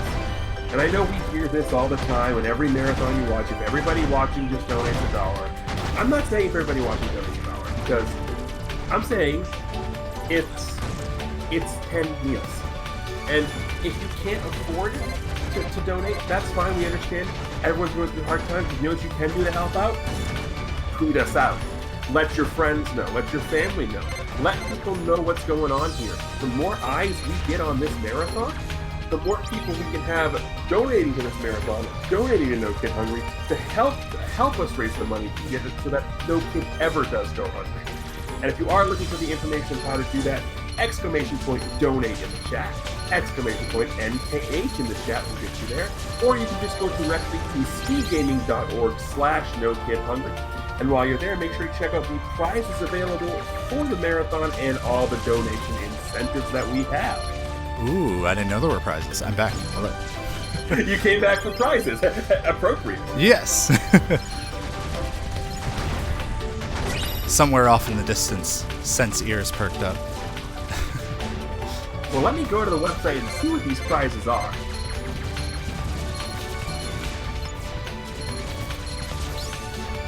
Yeah, it is really helpful when you're doing runs of this game that there's a couple spots where you can just like run off and go get some water or run to the bathroom or something. It's a longer run. You got a lot to keep track of. Yeah. So I'm looking at the prizes here, and we got some good ones. A lot of our stuff has ended already. The Minish Cap Throwers just ended about 6:30, about 4 hours from now. And of course, these prizes are if you hit donation tiers, if you donate during the marathon. The next one up, that the drawing for that will end at midnight tonight, is a RetroTink analog to HDMI conversion device. That's the next prize on the list. I actually use RetroTink. I use their stuff for capturing my like standard def consoles, like a Super Nintendo or N64 or GameCube. Really recommend. They're awesome. So you should donate. Try to win that prize. And you should also check out the prize page because I can't do justice to all the awesome curlers that are there. All right, off to Port Royal we go. Port Royal is kind of a nice, the beginning of Port Royal at least, is a little bit of a nice breather after Disney Castle because there's just some obnoxious fights in that Disney Castle, especially the Pete fight that I ended up dying on.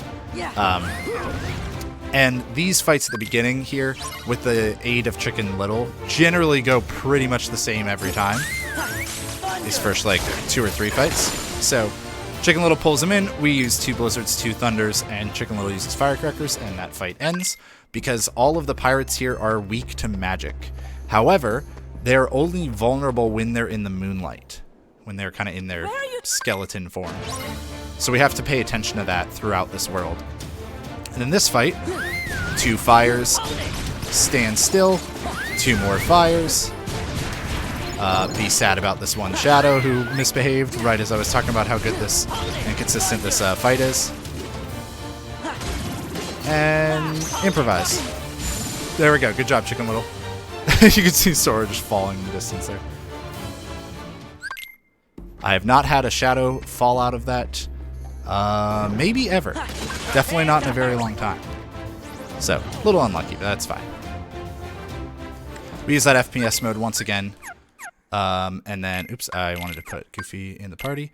And we're going to do this and switch Donald to Sora Attack. So yeah, we use FPS mode there again just to get a little bit of level on our summons. Then we just use blizzards here, and this fight should end pretty quickly. Whenever you travel somewhere on the boat, you're going to get ambushed. So you have to either fight out the ambush or run from it, like hide underneath the ship. In the second visit, we're going to hide every time, the second time we come to Port Royal. But the first time, we're actually powerful enough to be able to fight out the ambushes, so we're going to do that. Now we have another time mission. We have to survive for 1 minute here. So during this time, we're going to try to kill as many enemies as possible, so that way we can get a lot of experience.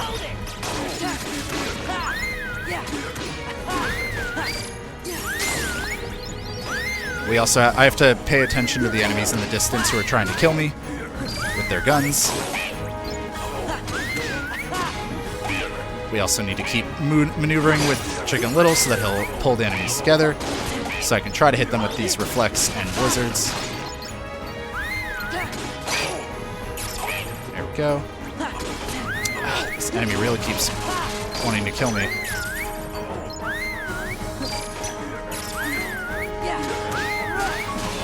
Okay, I unfortunately knocked one of the enemies into the moonlight. It's not ideal, but that's fine. Came back quickly. I've knocked another one into the moonlight. Not a good spot to be in. Ooh. Okay. That was a little scary. A little scary at the end. Didn't get as many kills as I would have liked, but I didn't die. That's always a positive. Let's go. So, get Chicken Little to pull these enemies in.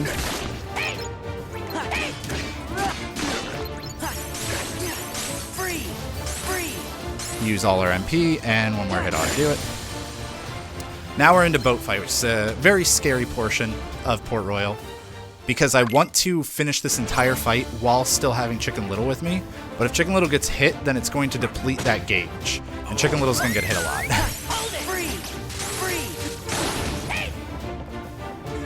So we're going to hopefully mitigate that as best we can. Alright, not bad. So we need Chicken Little to head up this way now. Pull these pirates together.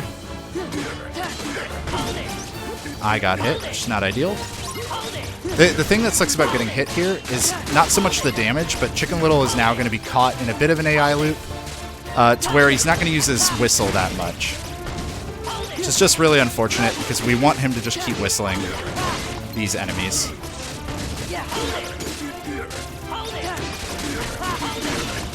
So it just kind of slows things down a little bit.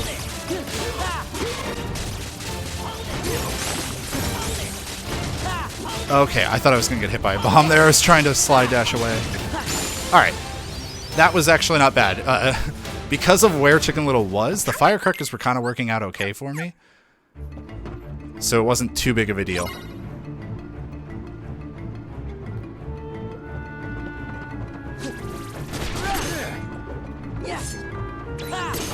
Go. So we got a little mini fight here. We just have to take care of all of these barrels. We pop into Valor Form to get some iframes before that last one. And hey, there's level 3. I normally get it back in Timeless River, so I'm glad that I finally got it there. The reason we wanted Chicken Little out is so that way we would have enough drive to go Valor Form there, because it's speeding up this running a lot. Otherwise, we would have to run here slowly, although I did pick up that drive recovery back in Hollow Bastion 1 as a safety measure in case I lost Chicken Little. But that boat fight went pretty well, so we don't have to use it. We can save it for later in case I make some other mistake. Now, Barbossa boss fight here. We gotta first get rid of the Heartless that's making it dark, and then Barbossa is susceptible to the same rules as all the other pirates. That's annoying. We need him to walk out of There we go. Oh, we need you to get out of there. Okay. The thing is, he can kill Jack, and if he kills Jack, the fight's over.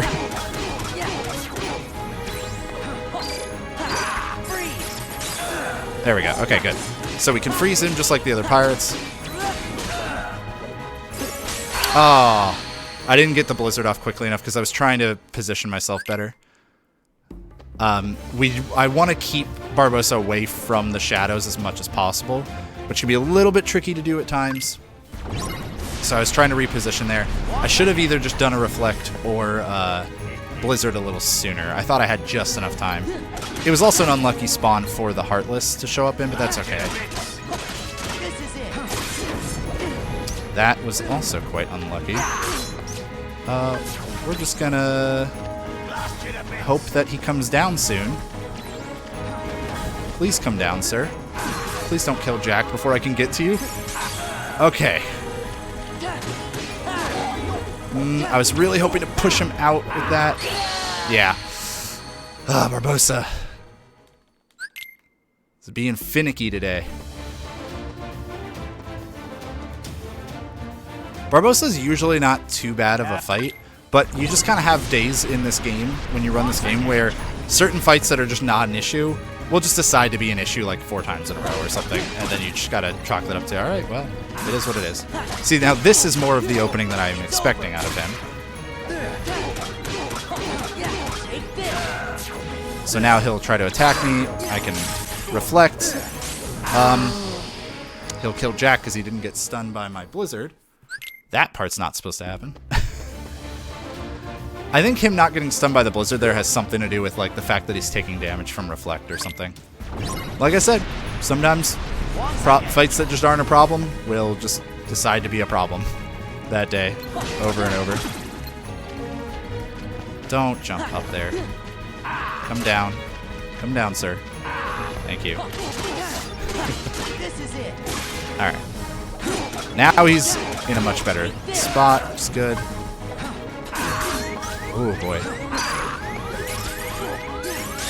Okay, okay, okay. Please play nice. Stay away from there.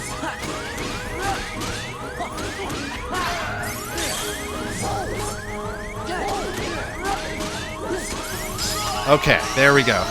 That's how that fight is supposed to go, basically. But there's so many shadows around the arena that if he just decides to jump into one of them, or if he just, like, just to get a few hits off on Jack, things get really out of hand.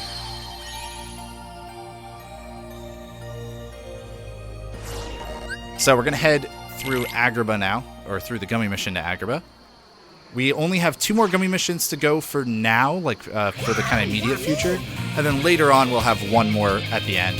So there's 7 gummy missions in this, but the first 6 are all like pretty front-loaded, unfortunately. But that gives Greenleaf more time to check in and see if we have any donations there or anything, or maybe some incentives that people can donate towards. Well, we absolutely do have some donations. Excellent. We had 3 come in during Port Royal. The first one is from Sylvia S7, a $20 donation that says, "Good luck, Hobbs," and also hi, GG. So hello. Thank you. We have a $20 donation from Jenny with no comment, so thank you. And then we have a $50 donation from the Pope M that says, "I haven't played this game yet, or any, so no spoilers, okay?" It's been, what, 20 years? It's been like 18 years for this game in particular. You had your chance. Spoilers are gone. Yeah, this game came out when I was a freshman in college. I'm sorry. Now get off my lawn, you kids!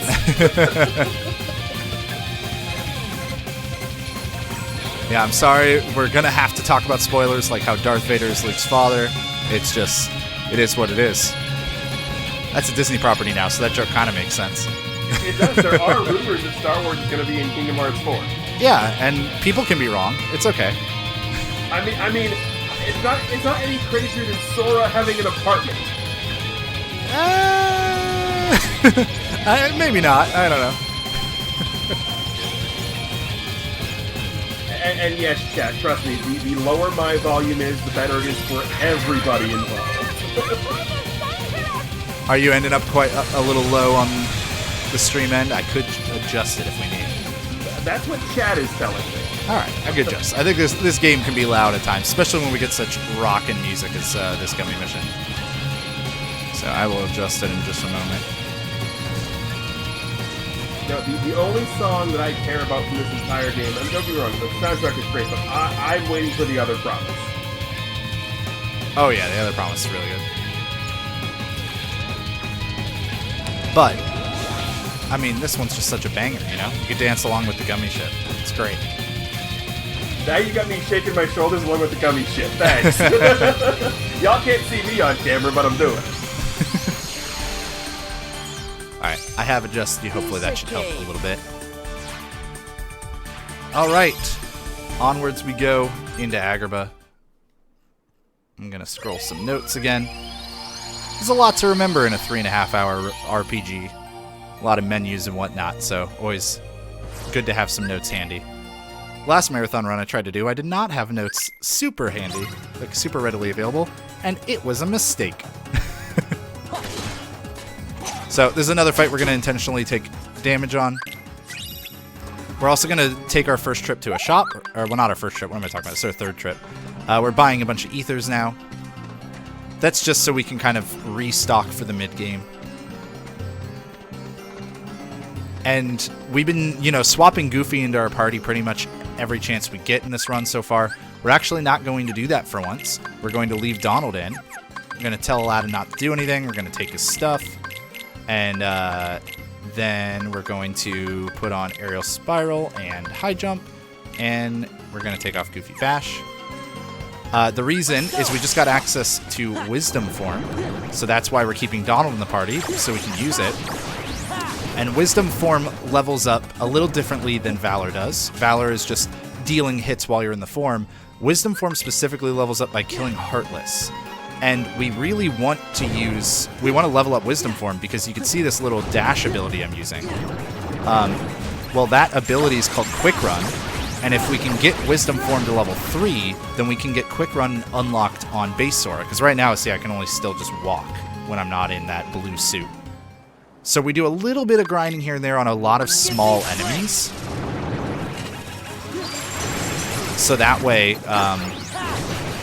we can get, there we go, level 2. And then we can get level 3 a little bit later in this world. Wisdom Form is pretty neat. You're kind of on like ice skates the whole time.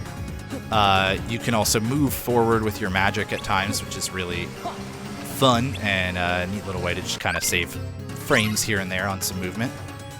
It also empowers your magic, but we actually aren't really going to use it all that much for that. So, similar to how we were pushing Minnie earlier, I'm actually trying to nudge Abu forward slightly over and over in this minigame. It's incredibly difficult to do while you're in the middle of that room and in Wisdom Form. But I was able to move him a little bit closer. And now we're going to activate the Chasm of Challenges. If all goes well, I should hit level 17 on this chasm. Going to attack to provoke these little ice cubes, so I can then use Reflect, a spell that I used a little bit with Barbosa, but the whole idea of it is that it prevents, it like blocks enemies' attacks, and if you are able to successfully block an enemy, you'll return a lot of damage back at them. So it's really handy for dealing a lot of damage, because it costs very little MP, and also just deals a ton of damage.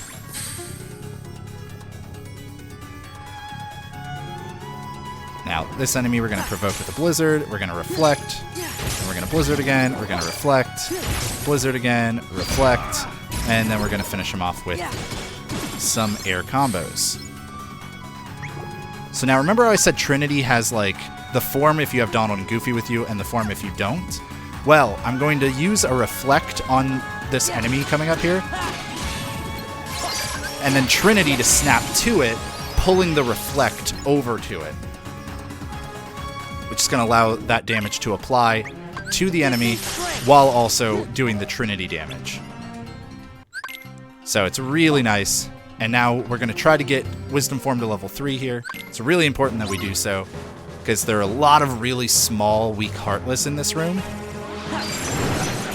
And as a result, that means that'll get us a lot of experience very quickly.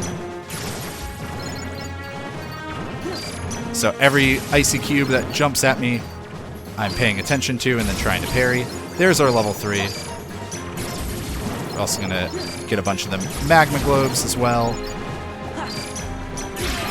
That one actually hit me. That one hit me too. I said they're weak, but they can still kill you, so we're going to get rid of them. Gotta get Aladdin out of here. Ooh, Donald died, so I'm probably dead. Yeah. So when Donald and Goofy are in your party, they both have to be alive if you want to use the Trinity Limit. So I wanted to get a Reflect into a Trinity Limit there, but I needed them both alive. Unfortunately, Donald died, which happens.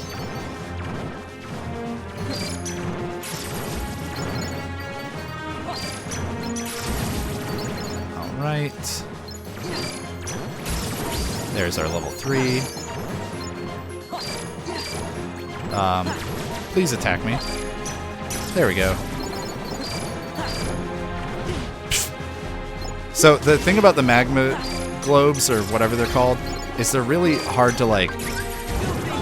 They're hard to, see when they're attacking. Alright, I didn't get the Reflect, so that's going to make things a little bit scary here. Because this Trinity Limit probably won't kill all of the Fat Bandits here. Yeah, it didn't quite kill them. It was close. They're at like 1 HP, but... Alright, we're safe.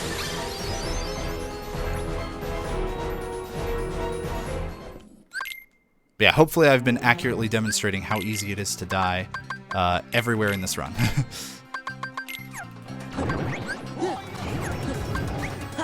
So I put on Quick Run now that I hit level 3 on Wisdom Form, so I can use that as our main movement for the entire rest of the run. And I also put on a limit for Donald that he just got, called Fantasia. It's going to keep us invulnerable while it's happening, and just help deal a lot of damage to a lot of the enemies around here.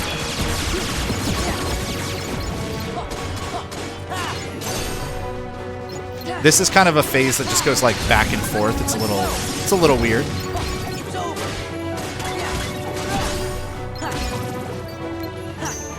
Please target the other one. Okay, or don't. This game is a little bit hard to target what you want sometimes.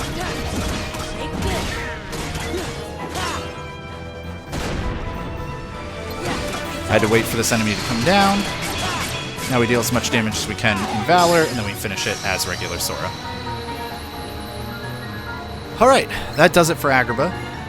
So now we're going to head to Halloween Town with our final gummy mission for a while. Still got one more later on, but our last one for a good while. So I know Agrabah was a pretty quick world, but did anybody sneak in a new donation there, Greenleaf?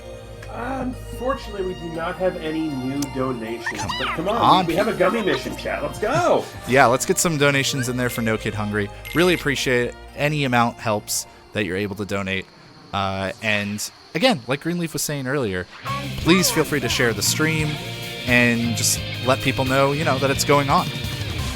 That also helps a lot, because maybe you aren't able to donate it right now or something, but you never know who you share it to that will be able to. So really helpful to help out a bunch of charities. I've been so blown away by the speedrunning community's ability to just be such a force for good in a few worlds that have been less than great for that.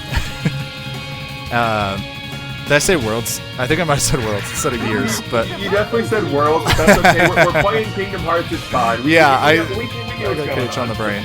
But yeah, in a few years that have been less than great for that. So it's been really great. I'm glad to be a small part of it here for the No Kid Hungry Marathon. And I appreciate everybody who's watching. We can just jam out to the music in the meantime, yeah? I'm totally not swinging my shoulders to the gummy ship again. Yeah, but if you do need any information for the charity, thank you to Trenton for putting the information there in chat. Gets the donate link, the schedule, everything going on here. Again, if you do need that, though, speedgaming.org/NoKidHungry will give you all of that, including the prizes that we have and the donation incentives. Yeah, what else we got going on schedule-wise in the marathon? Because this is an interesting marathon in that it ends on Monday as opposed to Sunday, so there's still like 2 days left. Yes, but what we have here is this right here with JHobz. Is this the beginning of the Kingdom Hearts block we have here?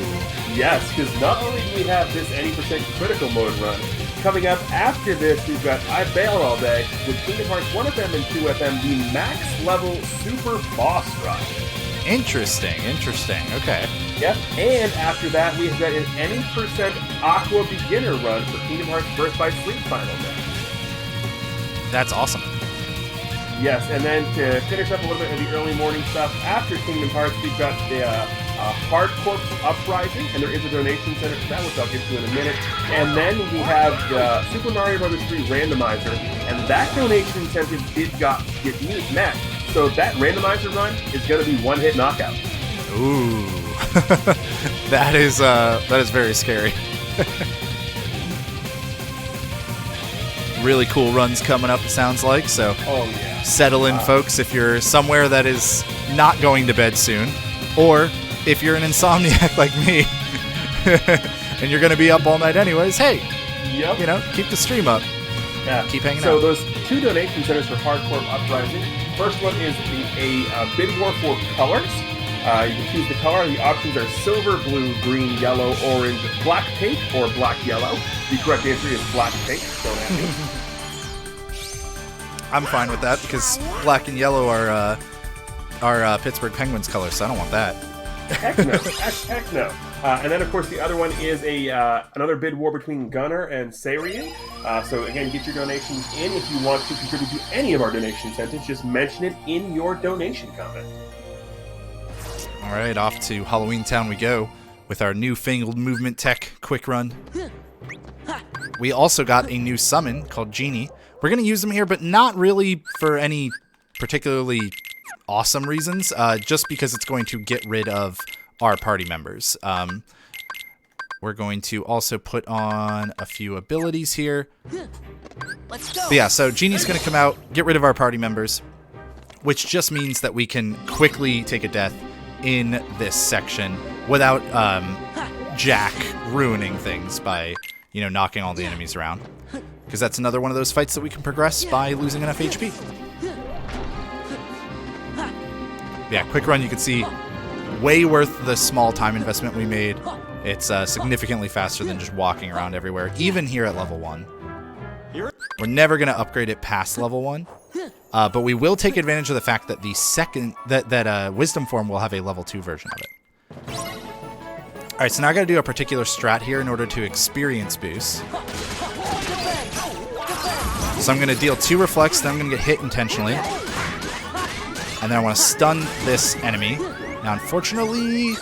Okay, that enemy was supposed to die, but it didn't. Thank you, Jack, for stunning it. Then we're going to use Dance Call, which is Jack's limit, in order to pull these enemies in. And notice how I'm less than half HP. That is very important, because Experience Boost is an ability that will double the amount of experience we get from anything when we're at half HP or less. So we're going to use that a few times throughout the run. That's our first instance of it. We just put it on in the prior menu. And it's really important that we do that because we want to make sure we're level 18 for this next fight. It will, I believe it's a strength increase, as most of the level ups that we care about are. And it'll just help us deal with this fight much better. Speaking of the fight, it's called Prison Keeper. It's the first of 2 boss fights we have to do here. This is a pretty short visit, all things considered. There's only 3 fights. We have to do this Prison Keeper fight, which has... it's a little bit of a variable strat, because this is random which kid gets eaten here. So I'm going to take an intentional hit from the boss and then knock it down. And then we're going to back up a little bit, let it get up there, and then pull it back down with Dance Call. Remember, that's using all of our MP bars. You can see that it's in that pink recharge mode now. We're going to try to skip Prison Keeper swallowing another kid because that is a kind of slow phase thing. And I think I might have just barely gotten it. Okay, I think we got it. We might not have. But it's invulnerable whenever it's swapping, so that's why we want to do that. Ah, I didn't get it. I was barely off. We might be able to do it here, though.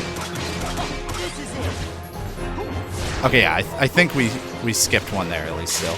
Oh, no, we didn't. There it is. Yeah, so very slight time loss there to have to watch an extra animation or two, but not a big deal. The thing that is a little bit less than ideal is that we didn't get to use Valor Form for damage in this section. Yeah, so remember how I said that I might do some menu flubs? I got caught on the wrong side. So I was hovering over drive when I wanted to be hovering over limit down here. And that meant that I wasn't able to go invulnerable in time. It's okay. Take another attempt at the fight. Move to the side here since this is a different opening. And use Dance Call again. Dance Call just deals a lot of damage, and the fact that it can pull the enemies in, that's why it's just such a really good limit, one that we use throughout this world a bunch. This time I'm going to let that limit gauge tick all the way down, which is what I was supposed to do last time. And now we can go Valor Form.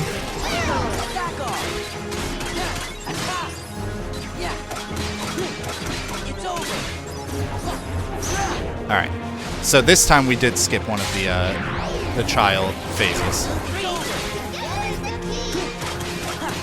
I'm going to do a few more combos as in Valor Form there. Then we actually got the Reflect this time into the Trinity Limit, just helping us stay a little safe and deal extra damage to the boss fight. We're going to now kind of back down a little bit, see what the boss does. Alright, this is fine. There we go. So the nice thing is I also built up about 2.4 drive bars there, 2.3, 2.4, something like that, which is just enough for me to be able to get to 3 in the next boss fight, which is important because I'm going to want to use Chicken Little. Our next boss fight is with Oogie Boogie. We're going to take a quick world map warp to get back to Santa's shop. And now this fight, as I've said multiple times, extremely deadly. But the worst part about this one is that if you are going to die, you're going to die pretty deep into this fight. And it wastes a lot of time because you just got to sit through every phase again. There's not a ton of randomness in this fight, but one of the things that is random is which moves Oogie uses. So whether he uses like the dice bombs or that big punch. That big punch will kill me in one hit. So I have to be really careful. I have to listen to the audio cues from the fight. Also, I'm using... the reason I was using Thunders there, they weren't dealing any damage. It was just so I could run my MP out so that I could be able to build my drive up a little bit faster. Make sure I got 3. I obviously like way overshot it, so it's totally fine, but yeah. So that's phase 1. There's 3 phases to this fight. Second phase, we're going to use Chicken Little. Hope you like the Oogie gift I picked out for you. Let's go. Away you go. So Chicken Little is going to protect us from these enemies that are spawning. And if all goes well, I can also... I could keep one of those enemies alive, potentially, in order to just skip a little another, like, spawning of enemies. That's right. Away you go. But it's not a big deal if that doesn't happen. Hope you like the Oogie gift I picked out. Alright, so I'm going to get rid of Chicken Little now because I'm going to want to use Dance Call. That way I can be safe from these enemies that otherwise would make my life a living hell while I try to take out Oogie here. So we're not going to use the finisher. There's no reason to. you can only deal so much damage per phase to the boss. It's going to summon more enemies that I should be able to get away from right as they spawn. And now he summons lightning, and this is if I get touched by this lightning, I'm probably dead, because it'll probably chain me into multiple combos and kill me. He's going to move after 4 boxes. I got to look to see which direction he's moving. No, you just try dodging this. That's right, away you go. So I actually get iframes while I'm doing that golf swing as well, so I'm doing that whenever he does the bomb to get the iframes from it. I don't know why that sent me to the left, but Oogie moved twice, so it's fine. It's random whether he moves once or twice there. Normally that'll send you back in the middle. I don't know why it sent me twice.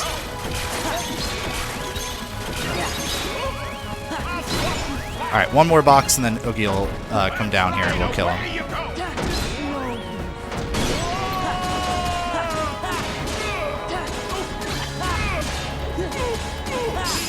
There we go. So thankfully no death to Oogie. We did die to Prison Keeper, but if we do like a death per world for a bunch of these, that's fine. Like I said, it's a really hard run, especially when you're trying to talk while doing it. And now we go into a kind of just long section with no big breaks, because there's no more gummy missions for a while. So we're going to first revisit Twilight Town. And I'm going to put on the magnet spell that I now have access to. We're going to do a fight that... this fight's generally like 50-50 if I die in it or not. This one's really, really tough. We're going to use Genie here in order to deal a bunch of damage while we have these enemies magneted up.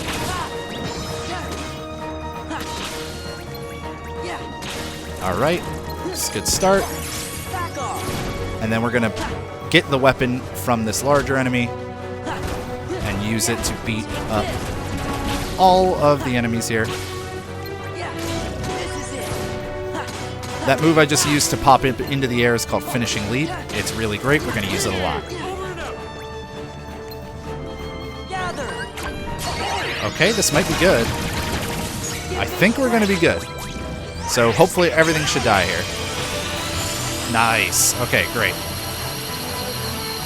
So what I did, I like to try to explain things ahead of time, but in this run there's not always time. So what I did is a technique that I accidentally at one point coined the magnet shuffle. Stop talking to me, little girl. Okay. I think it's a fun way to describe it. So I threw up the magnet spell, which pulled the enemies together and locked them up in that spell, right? That did a very tiny amount of chip damage, but not very much, just did a little bit when it pulled all the enemies in. I then used Trinity Limit, and remember how I said way back in Olympus Colosseum that Trinity Limit doesn't deal damage in the first half of it, it only deals it at the end? Well, it doesn't deal damage, but it will move enemies out of the magnet. And when it moves enemies out of the magnet, they'll get sucked back into the magnet, and that'll make them take damage again.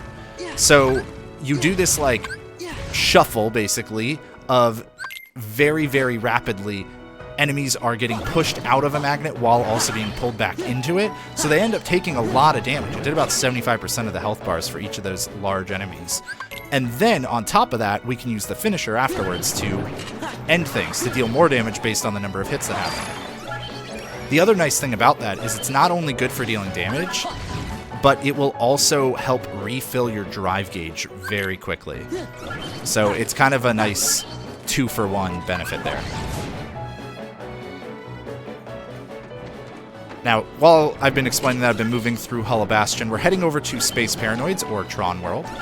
And in the meantime, I've just been using Wisdom Form, because Wisdom Form it does have a level 2 quick run, so it is a little bit faster than using our base quick run. And we can also use these fires in the air to kind of stall ourselves in the air and, you know, change our direction here and there.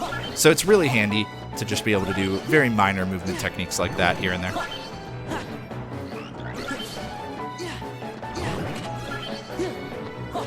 Going to now move on in to Ansem Study. Oh, accidentally end up on the desk for a second. It's fine.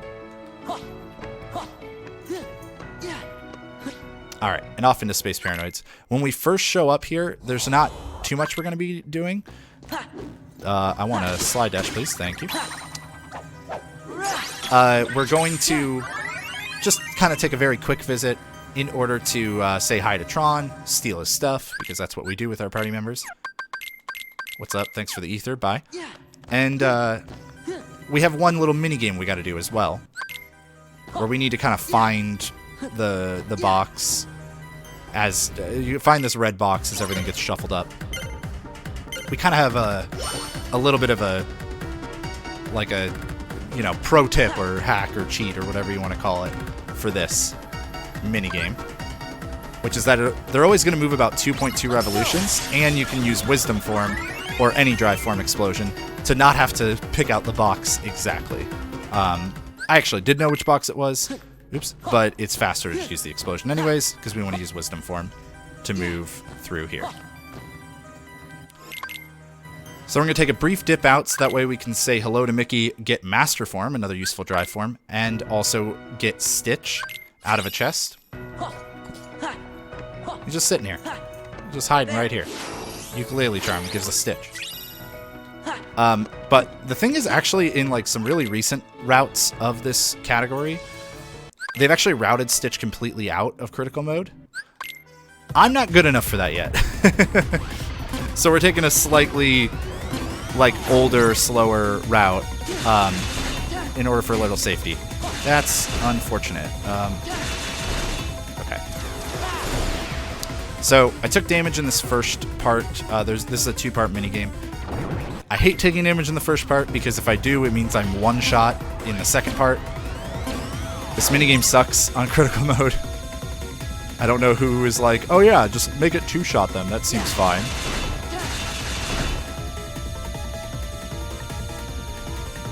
But the kind of whole trick to this minigame, there's not much to it, but the enemies are color-coded in a kind of rock, paper, scissors fashion, where the blue enemy here is going to try to attack me, so it'll get repelled by my shield. The shield enemies will repel my attacks, which I can actually use for a nice handy little speed boost. And the yellow enemies will charge, and you can handle them with a Keyblade attack. But realistically, you can also just like charge a lot of the enemies. Or attack a lot of the enemies. So we're going to do another cool little speed boost.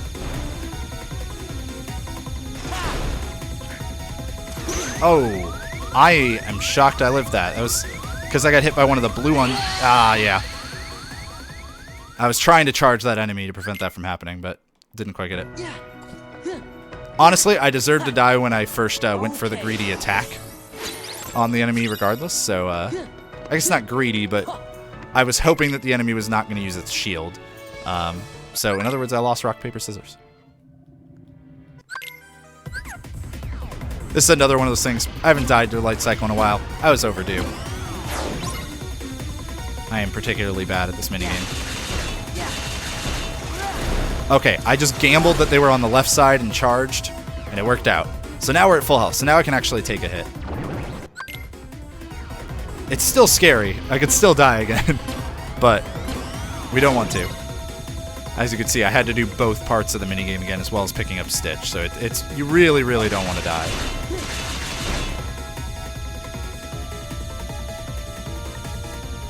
Also, just so you know, I can just phase through these walls. I was just shielding for fun before. So yeah, I can just go right through them. I don't know why it's like that, but it is.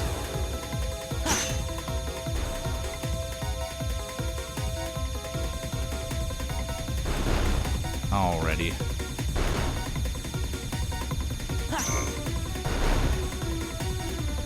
Sometimes if you phase through the middle of the wall, it will just kind of like stun you a little bit though, so you do want to be a little careful about that. Alright, get this green one over here. And then we switch. Get that nice little boost. Okay, see that time I actually attacked the enemy quickly enough that it was not able to block my attack. Which is what I was trying to do the first time. but I was just a little slow.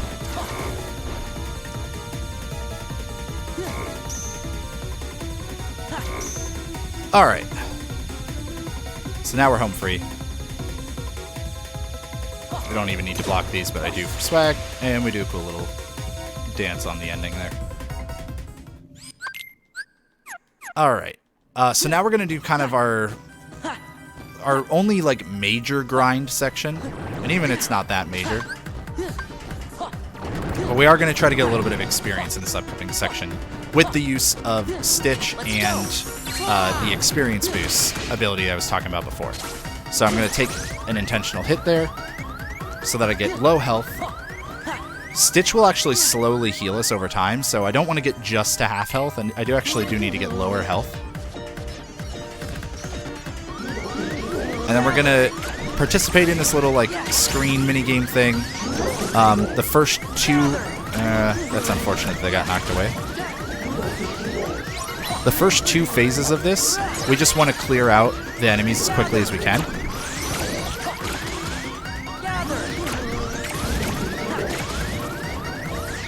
And collect all these little clusters. Okay, I was like, I think I have enough. And now they're all going to actually spawn infinitely. Now the enemies will just like spawn very rapidly. So we're going to keep taking them out and not try to, you know, engage with the minigame for a little bit here. And Stitch keeps licking my face over in the bottom right corner and refilling my MP, which is exactly what we want him to do this entire time. If he does this move, it's not ideal. But I can work around it. As long as he keeps licking. Good job, Stitch. The enemies are honestly not grouping up very well for me, which is unfortunate, but Stitch, please lick me. Thank you.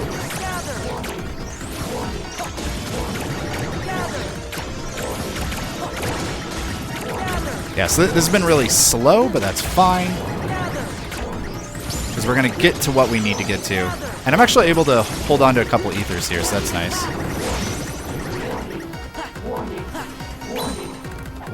Alright. We got to the level we need to get, which was level 23 plus some additional experience. The main reason we're focusing on this experience is we want to try to get to level 30 before we fight Genie Jafar a little later. That's going to give us a strength increase for that fight that makes it a lot more consistent. Newer routes that avoid Stitch don't do that grind, and that's where they save the bulk of the time.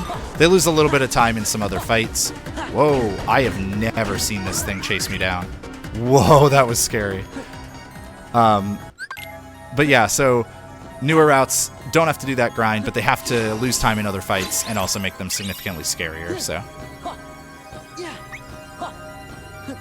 Alright, so I just picked up a piece of armor called the Gaia Belt, putting that on for a little bit of additional safety. And now we're heading into Hostile Program. This fight's really cool. You use a lot of different stuff. So the first thing we're going to do is dump all of our MP into this boss by using Donald's limit called Comet. We're also going to manipulate this boss to move back into the wall so that way it stays in the Comet rain, takes a lot more damage from it. We also made it drop a bunch of clusters, so we're going to freeze it, pop into Limit Form, which refills all of our MP. It's also going to help us deal a lot of damage. Limit Form is a drive form that uses the limits from KH1 Sora. So we used Ragnarok or Infinity there. And now, because we got our MP back, we can use Comet again. And this time we're going to use some extra triangle presses in the meantime. Perfect. That was exactly how I wanted that fight to go. So we lost some time on the light cycle minigame, but we were able to do well in the boss fight, and that's what counts. Now we're heading into... I like to call this section the Gauntlet. There's that boss fight, and then we have several mob fights and boss fights all back-to-back. So we're going to have to deal with a few Heartless and Nobodies here. I'm trying to build my drive back up to 3 while I'm doing this fight. I didn't quite get it. So I'm just going to have to do this a little differently. That's fine. Okay. Okay, so we wanted 3 drives so that way we could summon Chicken Little.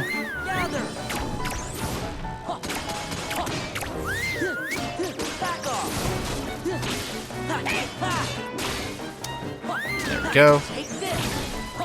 Because we are still using Chicken Little, even though we have Magnet now. Magnet's going to cost us MP, and it costs a lot of MP. We can only use like 3 or 4 magnets in a single MP bar. So Chicken Little's still helpful for grouping enemies together. We're going to do that again in this fight. This one has a lot of moving around the command menu, so I kind of got to focus on this one and be a little bit quiet. Give me strength. Gather.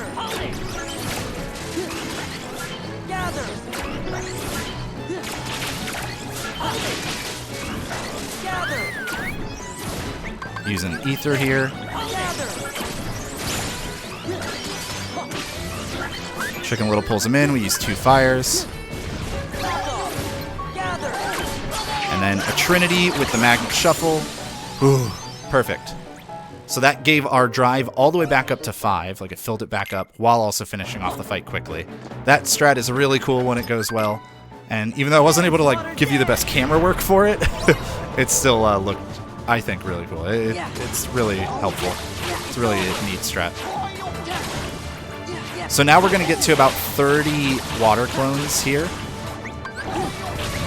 And then we're going to use Trinity.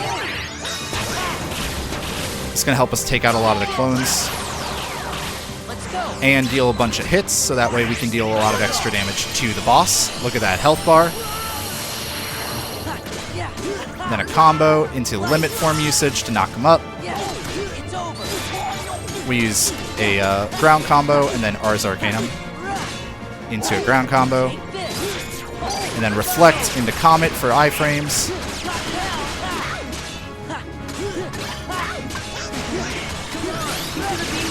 And Comet should help us finish that fight. Perfect. That went really well. But we might have to fight Demix again. So the trick with this upcoming section is these are the Final Fantasy fights. We have to do 4 fights back-to-back with some Final Fantasy party members. And if we mess any of them up, like if we die in any of them, we get sent back to before that last boss fight we just did. So we really don't want to die in any of these. And conveniently, it's really easy to die in all of them. This one is like the least easy to die in, and it's still like, you can still definitely do it. So we are going to get to see some more limit form usage here, though. And the cool thing about this limit, it was added in Final Mix. The thing that's like super, super neat about it is that you can use it as just regular Sora. You don't need any party members with you.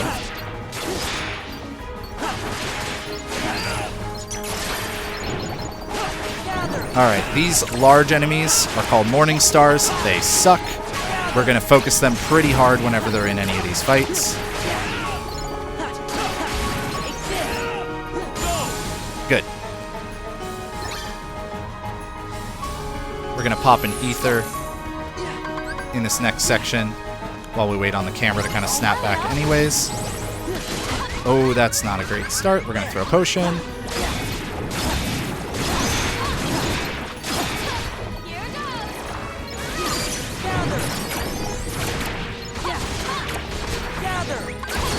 Alright, Magnet into Limit to kind of do that Magnet Shuffle thing I was talking about, refilling our drive, keeping us safe, and taking out the enemies pretty quickly. Okay, Tifa finished that before I was about to take some heavy damage, so that was helpful. Now we're going to pop back into Limit Form again, throw an Ether, and immediately go into a Limit, so that way the Ether lands after we've spent the MP. And then we're going to use another one because it's going to level us up to level 2 on this limit. I am worried. Oof, okay. That was very scary. Please give me a snag. Please give me a snag so that way I can keep myself safe. Nope. Cloud killed him, I think. Yeah, the enemy that I was trying to snag, I think Cloud killed him. I didn't have any MP. I'm not sure how I should have handled that, but I definitely didn't handle it properly. I think I should have not backed myself into that corner. And probably just attacked enemies and not played it quite as scared. Yeah, I think playing scared is what actually got me killed there. Ooh, that killed a lot more of those than I wanted it to. But maybe we'll be okay. Let's go.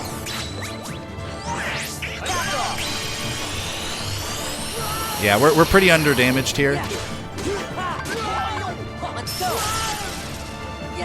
But hopefully we'll be fine.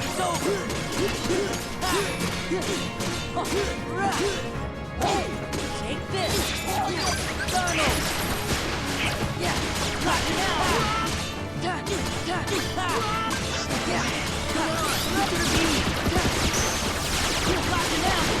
Okay, we were still able to take him out despite being a little bit under-damaged. The cloud platform is usually not like too scary, but yeah, I definitely didn't handle it properly. We got to redo the menu as well, so yeah, it's really punishing when you take a death in this section.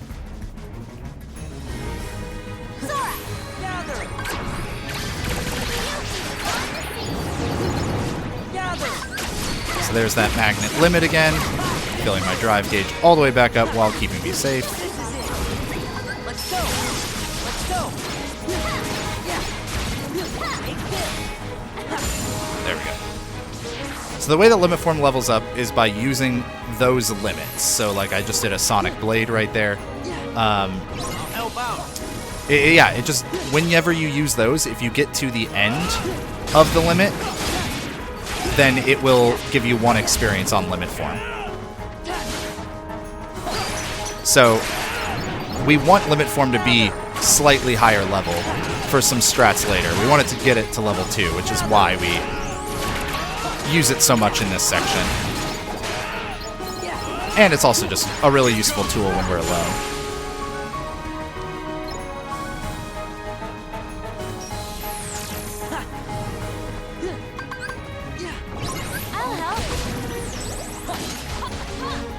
Thank you, Tifa. Alright, good.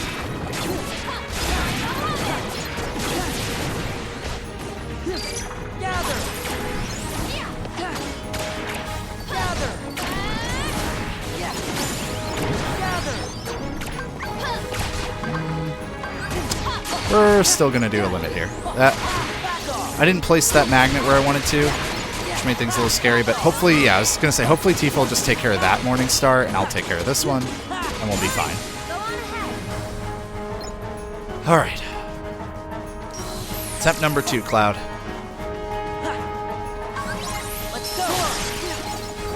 This time I don't need to pop an ether because I got a little bit of additional experience earlier. There's the reaction command I was trying to do before that actually got me killed.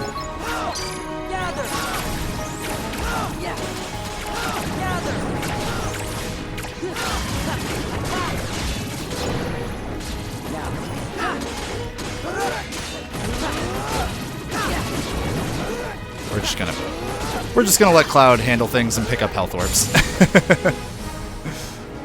Because he kind of ends things pretty quickly at the end of that. Alright, one more really obnoxious fight to deal with. We are going to put on a few abilities. So I switched my Keyblade to one that just helps pull in health drops faster or from further away. All about survivability. We got an ability called Once More. That was another reason we cared about leveling specifically.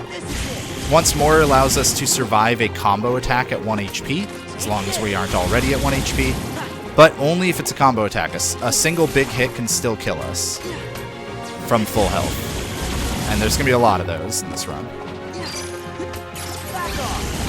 We're using a bunch of these snag RCs, but the enemy here can be random on whether it decides to use like a longer combo, a longer windup. There's the longer windup. Or if it decides to be nice and just give us a very quick one. We want him to always use the quick windup.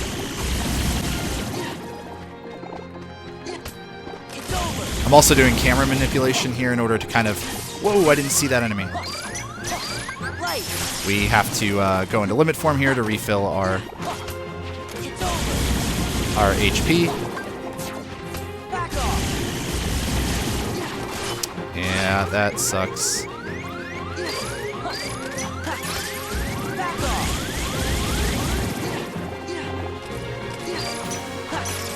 Yep, I gotta go for a Rising Sun here just to play things a little safe, but I could die coming out of this. So it's always really scary. I am really lucky I didn't just die there. That one would have been my fault.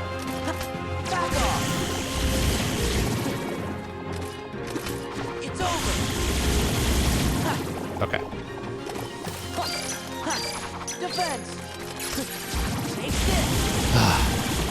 We're getting some long combos and stuff. It's frustrating. Do another Rising Sun, play it safe.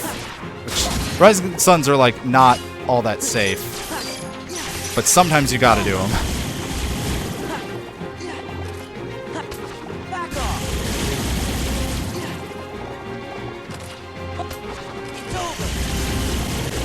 Okay, okay.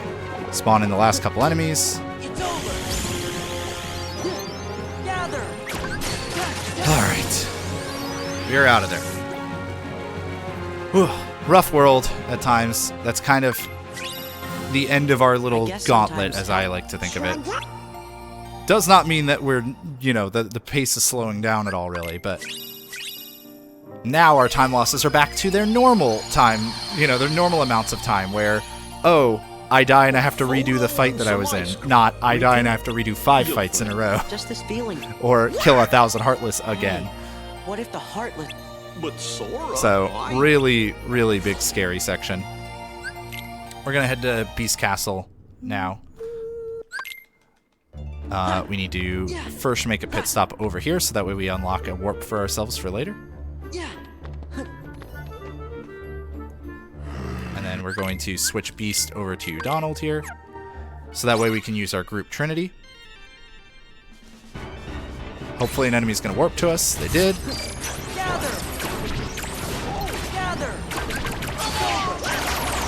Okay, these enemies did not want to stay in the magnet, but I think they got enough damage on them. Yeah.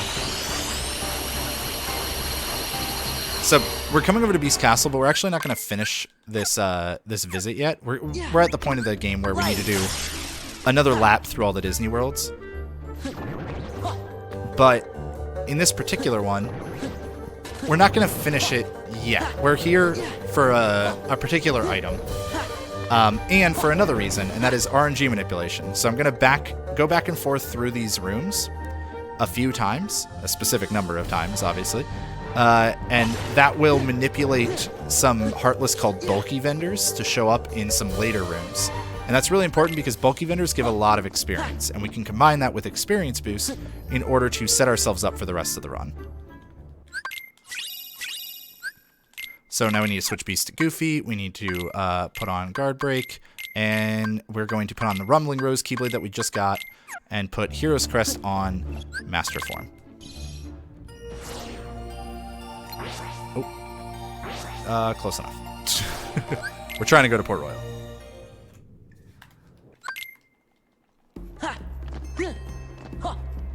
Alright. So, Port Royal 2, all the enemies are a lot more powerful than they were before, but they're still very susceptible to magic. Rumbling Rose is a Keyblade that gives us more finishers, gives us an additional one. So 1, 2, 3, and we are also able to just barely sneak Donald into the party there to avoid having to do an extra menu. But yeah, so we have a finishing plus that we started the game with, and now we have a finishing plus from our Keyblade as well. So we have 3 finishers we can use at the end of a combo.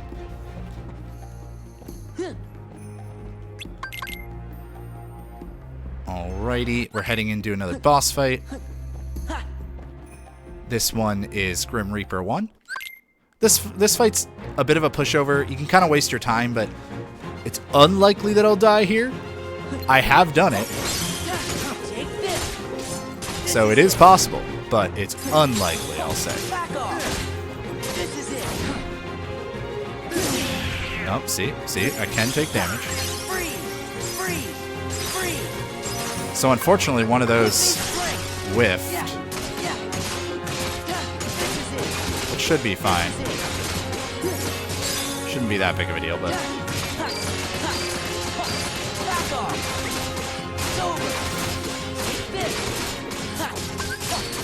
I was waiting. I was expecting a comet to show up there. It didn't. It took longer to show up. That's okay. We'll just finish the fight like that. So, I used Master Form there when my suit went yellow. That uses both of your party members. Say goodbye to Peter Pan, by the way. He's in this room, but we're not going to pick him up. Master Form uses both of your party members and will actually just give you 2 Keyblades again. It gives you endless magic combos. It just does a lot of, like, really good hit stun. Yeah. Thunder. Gather. Alright. Took out that enemy. Using Trinity to just kind of snap ourselves there and help with that magnet shuffle thing I was talking about before.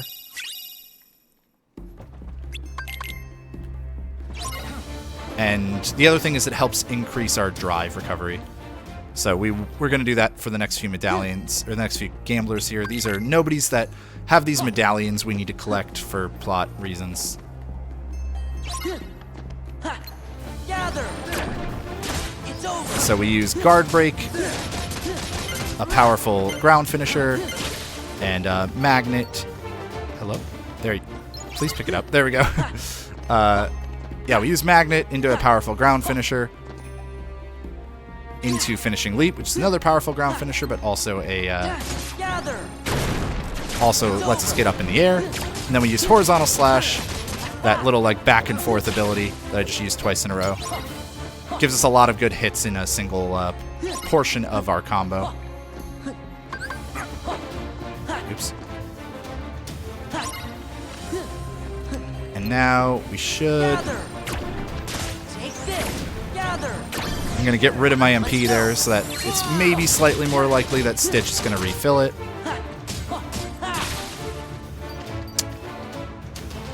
Oh, Stitch. Come on, buddy. I will wait for you, sir. Thank you. So, you can see why Stitch has been routed out on newer routes. He's kind of a pain, because he's just random sometimes. Well, he's random. Want more screen time.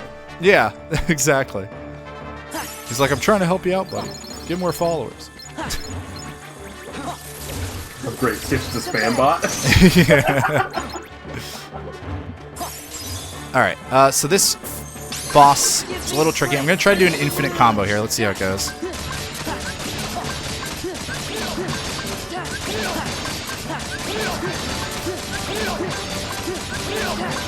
Nice. Okay, that went really well.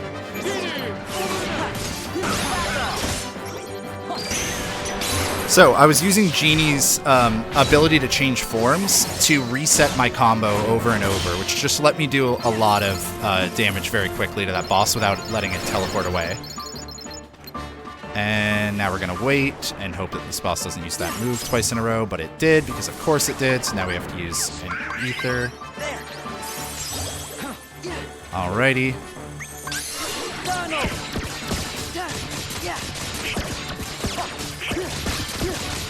So now Comet is useful.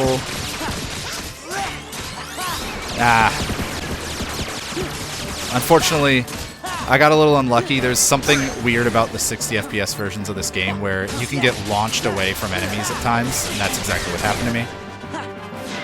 Donald's dead, but I want to use Master Form, so I'm going to have to potion him here in a second.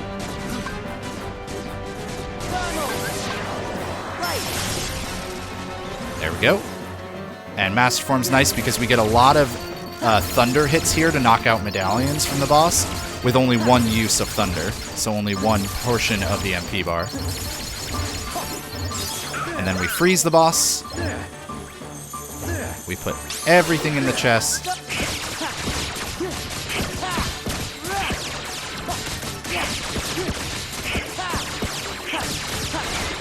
And the boss is going to teleport on us one more time, which is fine, because now it's dead. Alright. Hey, we got through a world without dying. These second visits go fast and furious here. So we're going to head over to Halloween Town 2. There will be a good section where we can pop back in for some more donations coming up in Agrabah, though, so that's nice. Hey everybody, I'm picking. Are you sure? In the meantime, we got a menu we're going to do at the beginning here where we're going to put Donald in our party. We're going to customize Goofy and Jack to their AI to just not do anything. Just kind of like focus on Sora. And Goofy is just one taps, Jack's a few.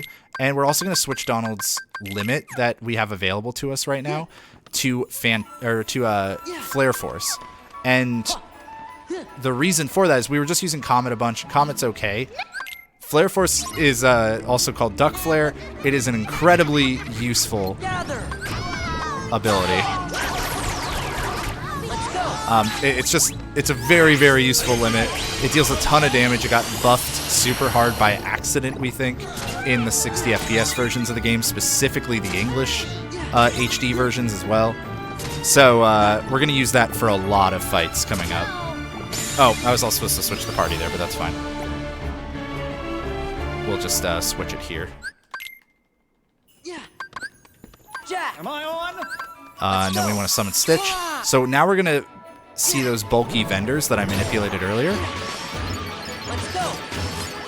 And we should get hit here, but not die. Perfect. Because now that allows us to use a second bulky vendor at an experience boosted amount. So those things give a lot of experience. And when you can double that experience, it's even better. Donald cures us, so we don't even have to worry about it. Now this town square fight, we're going to try to reflect an attack and then pull in all the enemies really quickly as that reflect is happening. There we go, so that way they all take the reflect damage.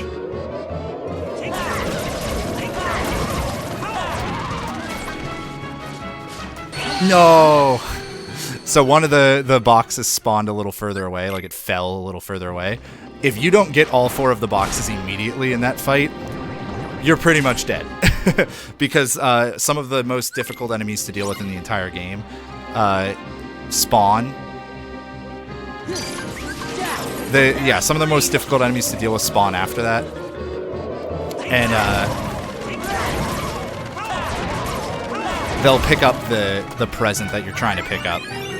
Yeah, so it's thankfully not the longest death. But it is frustrating when they don't all land on you, because most of the time they'll just land on you.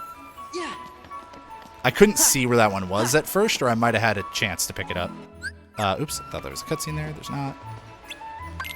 Now we get some pure RNG in the form of the presents. Oh, that's already a good start. It's good, because I've been getting really bad luck lately.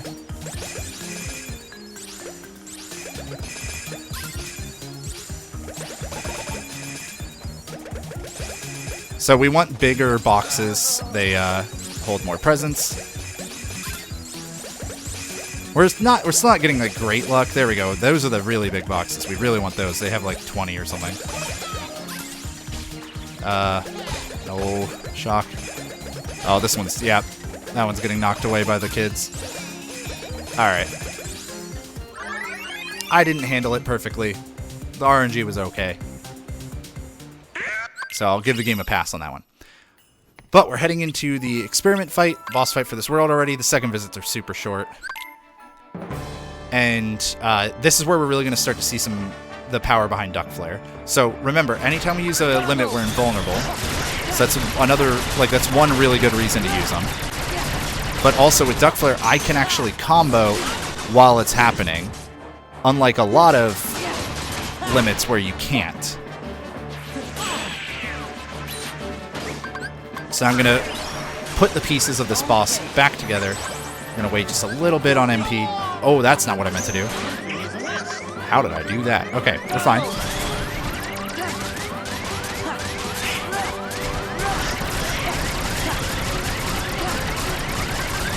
We're gonna pop 2 ethers. We're gonna reflect Blizzard. We're gonna almost mess up again because I almost tried to switch Donald back out again. There we go. Whew! That could have gone super south. That was really scary. Oh man. I was thankfully able to realize my mistake and correct it quickly enough in both instances. Like, because I swapped Donald out once, and then I tried to accidentally swap him out again. But thankfully, yeah, I was able to correct the mistake fast enough. And we were able to finish off that boss on the first attempt. Yeah, we used Duck Flare 3 times there. It's just so nice.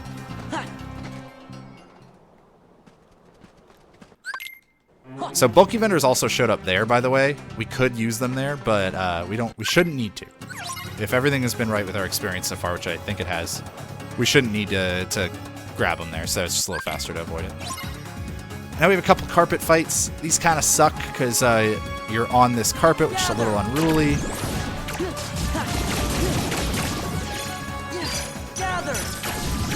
Thankfully, it seems to be going fine so far.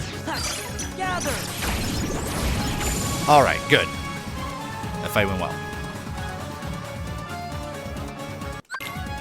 Basically, it's just really hard to control the carpet very well while you're also trying to deal combos and stuff. So, these fights can just be a little rough. It's also a lot of really small enemies, rapid thrusters, at the beginning of each of them, which move around a bit erratically, so it can be hard to know exactly where your magnet's going to go, which means that you might not be able to, you know, properly place it, basically. And we're going to use Thunder to finish off little Ghost Water Jafar here. And we have another one of those carpet fights. This one's generally a little bit more well-behaved than the last one, but not necessarily. Gather. Yeah, see that like is very high. Gather. But okay, we should hopefully be fine. So I'm gonna wait for those enemies to come attack me so I can reflect them. Do that, pop an ether, pull 2 new enemies into it, reflect them. There we go. That was actually a gold split for those carpet fights for me. Nice. And we are in this, again, kind of little minigame gate thing. I don't know really how to describe this, but we need to activate 3 switches. This is the part where if we were playing Randomizer, we would need to have one of Fire, Blizzard, and Thunder. So that way we could actually do these.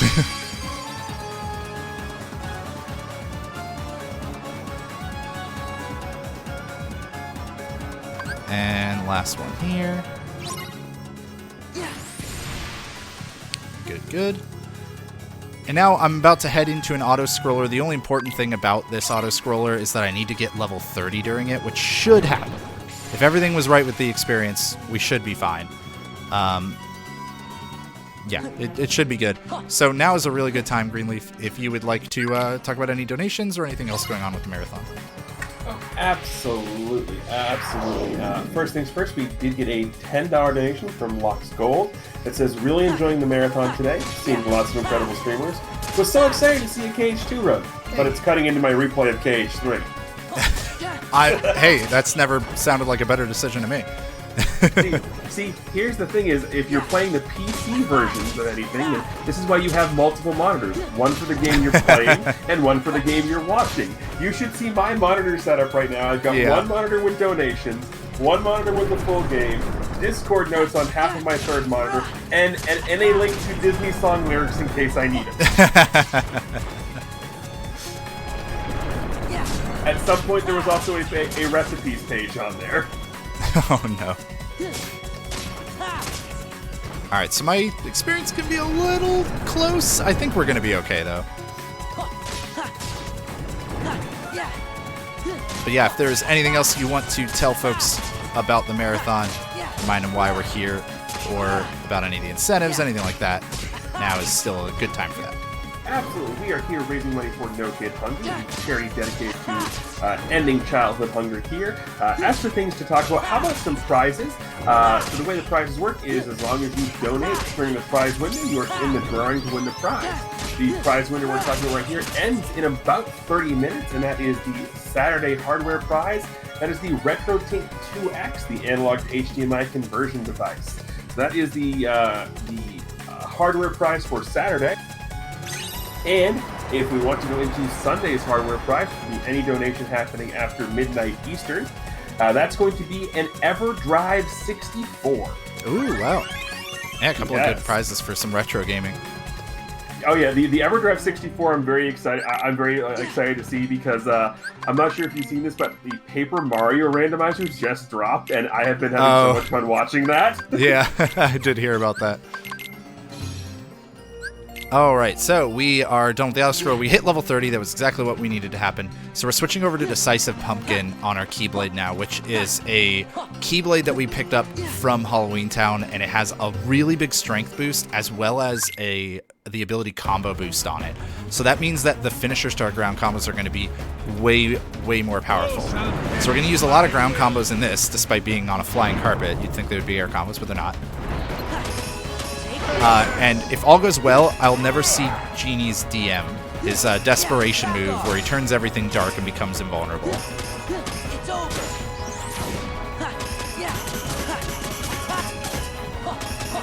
Okay, so far so good.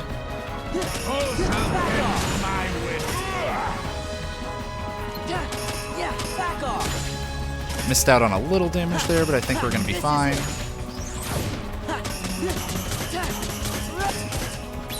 Alright, so we deal as much damage as we can before doing this roll-up reaction command. Like, he was about to start attacking if I didn't do that. It's over. That roll-up reaction command is, Take this. there we go, perfect. That'll keep him stunned, and then we can finish him off. So that fight's kind of, it's really cool. I enjoy doing that fight. But it can be a little tricky, because you have to, like, slow down your combo at times, so that way you get extra hits out of the slide dash that you do on the carpet. It's really weird. It's kind of minuscule tech, but it is very important for getting the quick kill there. I only would have had about like 2 or 3 more attacks, if that, before Genie Jafar would have woken up and gone into his desperation move there. So it's a pretty tight timing. And now we go into another fight with some Dragoons. I want them to warp towards me to attack. One of them did, so that's good. I can finish him off with some air combos. Some Dusks here to take care of as well. Perfect. We want to back away so Donald doesn't die.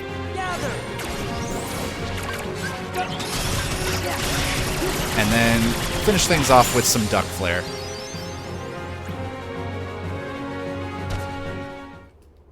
And we're going to now head into our boss fight for this world that we kind of left earlier. Where's the fun in this? So this is Zaldin. I have to try to parry his opening attack and get 9 jumps without the use of guard. So I have to time an aerial dodge to parry him. It's really tight timing. I'm glad I got it. And now we're going to try to finish him with Duck Flare. Let's see how it goes.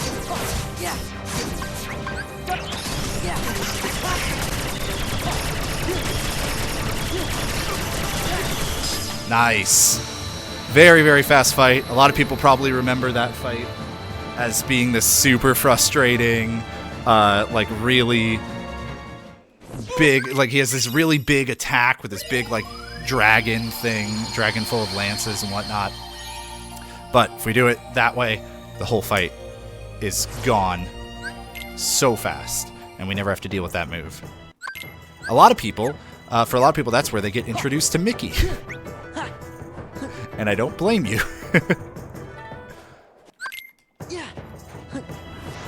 I hated that fight so much. Oh yeah, it's a brutal one for sure. But it's a really cool strat speedrun.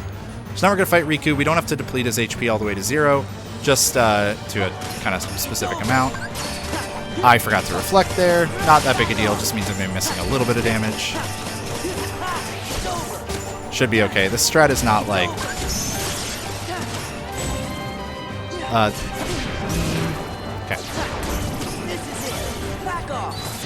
I whiffed on that. That's okay. We'll just chase him down with another one of these. That should do enough damage, yeah. So we're getting Mulan out of the party because we want to use Donald for Wisdom Form. And also we're going to use some Trinity. Some group Trinity coming up. Hey, I almost never land up on that platform, so that was really good movement. This is another room that bulky vendors spawn. You could see it there, and then it disappeared very quickly. Once again, though, we don't care about the experience now. We are good to go. We got what we cared about. And we're going to use Group Trinity to hopefully take care of everything here. We're going to pop up a magnet, pull them all into it, deal a ton of hits, in fact, killing some of the enemies with the magnet shuffle, and then hopefully finishing them all off with the finisher. There we go. Beautiful fight. You can really see as we get towards the late game here that we have a lot more tools at our disposal, which is one of the things I love about this speedrun, is it just builds on itself. You start with such a limited tool set, but as you go further and further, you get access to new abilities, new magic, new spells and limits. And I didn't get a vicinity break. We're okay. Oh, that was weird. Alright, I'm gonna have to potion Donald, but that's okay. Oh, I am lucky that didn't hit me. I tried to reflect for that. Yeah, okay. I was trying to salvage that for so long. It's fine. So there, if you mash at the beginning, you're supposed to get a move called Vicinity Break, and once in a blue moon, there it is. Once in a blue moon, it doesn't happen, and it's really frustrating when it doesn't, because basically the rest of the fight, you know, that's what happens to the rest of the fight if it doesn't go that way. So this is supposed to be a very, very fast fight like that.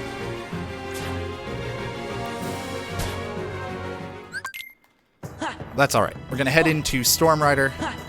This fight has a quick kill. I'm not all that great at it, and thankfully it's not the kind of fight where I'm super worried about dying if I mess up the quick kill. It's just generally takes a little bit of extra time, or I need to use some extra ethers. But we'll see if I can get it. We're going to use Duck Flare while we're on this thing's back.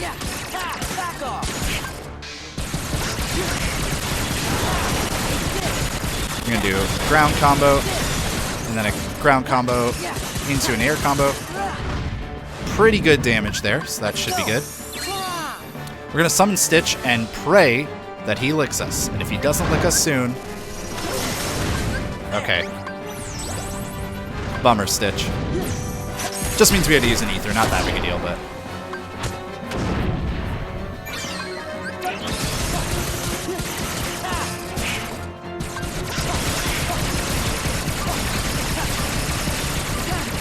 Nice! We got the quick kill. Okay, cool. That helps make up for the death to the snipers. Not often that I get that quick kill. I got a lot of really good damage on the back of Storm Rider there, so I figured we might get it. And now we are heading into our final gummy mission, which means Greenleaf, please, for the love of God, give my voice a break. It's quite tiresome after 2 hours and 47 minutes. I can absolutely do that. So take the time, hydrate, get some water, or finish up the soda, whatever you are doing. That's perfectly fine.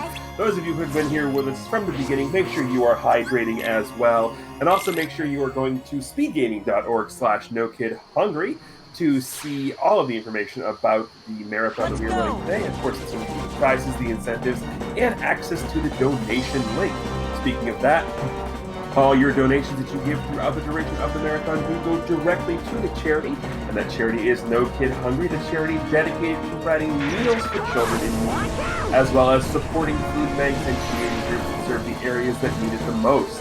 They provide emergency grants and expert guidance to schools and local community groups to help feed the kids. As I said, for any and all more information about the marathon, go to speedgaming.org/NoKidHungry. You can also find links and the information in the Twitch profile and also by typing in !NKH in the Twitch chat. That will get you all of the information that you need. Also, again, if you get your donations in, you can donate to some of the donation incentives. That speedgaming.org page will have access to all of those. If you want your donation to go towards an incentive, just let us know in the comment of the donation, and we'll make sure to apply that to whatever you want it to apply to. Also, any donations that get submitted between now and 11:59 Eastern, that's approximately 22 minutes from now, will be eligible to be in the drawing for our Saturday hardware prize, and that is the Retro 2 adapter. You really should donate for that because retro tanks are awesome. I have 2 of them. a 2X, which is one of that is the prize that Greenleaf is talking about there, but also a 5X Pro. And the 2X is like really great because if you're ever just like, man, I kind of want to play like some old PS2 games, like I want to go play the original version of this or something, or you know, you got an N64 or GameCube or whatever, any old console. It makes it super dead simple to hook it up to a more modern TV, even if you're not somebody who like does capture stuff. It makes it really easy to hook it up for capturing on stream because you just have to get one type of capture card, just an HD one. But even if you just use it, like you just want to use one of those old consoles on a more modern TV, it's really nice for that. It makes things really simple. Just converts it to an HD signal. Yeah. I'm super tech illiterate and I can figure out how to use it. So if I can figure it out, anyone can. So yeah, I know we're hitting the late night crew and maybe the early morning European crew. So folks, be sure to get those donations in. Let's keep going strong through the end of this run because we are heading into a bunch of fights, a bunch of really hard things at the end of this run. I'm going to do my best to showcase everything to the best of my ability, but there's some hard stuff coming up and some really, really cool strats. Like we're coming into my some of my favorite strats in the run and really my favorite world of the speed run, the world that never was. World that Never Was is great. The music is fantastic. In fact, I mentioned earlier, I'm looking forward to the other provinces coming up here fairly soon for one of the boss fights. That's going to be great. And just the boss gauntlet, the boss rush is fantastic because normally at the end game boss rush, you know, you just get all the sort of bosses. Yeah, they act differently, but there's all sort of one giant blur. Every member of Organization 13 has such personality that it just gives more life to these boss fights. Yeah, and they all have their own varied strats, and it's really difficult to keep track of it all and remember it all if you're a runner. But it's also really fun and cool, so we're going to use a whole lot of the different tool set that we have available to us. So speaking of different tool set, let's talk about the next fight that's going to be coming up. So we're heading back to Twilight Town again, our third and final visit here, and we're going to do a couple of team-up fights in a row. The first one, we're going to team up with Mickey, which sucks, because Mickey can just knock a lot of enemies out of your combos. He can be really frustrating to deal with. Remember, we only really wanted to use him in Cerberus, that Cerberus fight way back in the beginning, because we didn't have a lot of tools. But yeah, now we do, so we would prefer for him to not be there. But it is what it is. So we got to team up with Mickey, and what we're going to do in this fight, it's several waves of nobodies that we have to fight in a row. We're actually going to use Genie, which we've only used Genie a little bit so far in this run. But you're going to see why Genie is one of, if not the best summons in the entire game coming up here. See, Genie actually takes the form of any drive form you've unlocked. So we're going to switch him to Master... The game said no. Just in case you forgot, it was on critical mode, folks. That's what it was trying to do there, just remind you. We use the iframes of summoning to actually dodge the first shot. It's just usually that second one will whiff me. There we go. So we're going to use Master Form Genie in combination with a magnet to pull enemies into a magnet, deal a ton of damage, and get a bunch of drive back. So that way that summon gauge, look at it, just rocketing up, despite the fact that the every time we use this limit, it's draining a bunch of that summon gauge. But because of the way this works, we're able to get a lot of it back. So we're going to do it again here.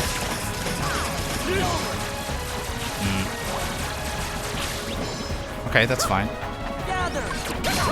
Good, good. Mickey was kind of misbehaving a little bit in some of those earlier waves, and I'm actually going to use the second part of the Arcana there because I was a little bit nervous as well since Mickey knocked one of them up in the air. So now we just got a little bit of cleanup. Perfect. That fight went fine, and you can really see just how, like, powerful Genie is, and that's with just a level 2 version of Magnet. That's Magnera. We're actually going to get Magnega later, which will help us out to use that same strategy in another fight later. And like I said, one of the big aspects of that fight, like one of the big things that makes it work, is that we have Genie, like, the summon gauge keeps getting refilled while we're doing it because of that magnet. And normally we would not be able to use that many of Genie's limits in a row. So now we head into a second team-up fight. This one's going to be with Axel. First we have this little, like, small pre-fight with Donald and Goofy, but this isn't going to be very much.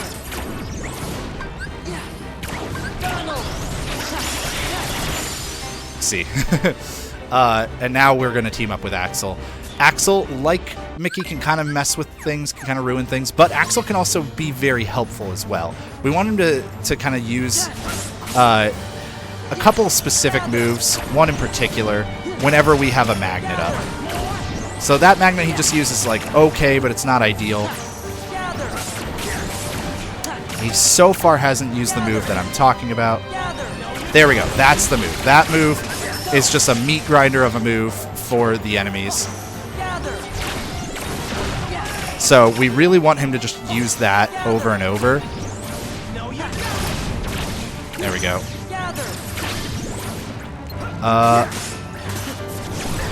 Alright. That should be fine. A little slow at the end.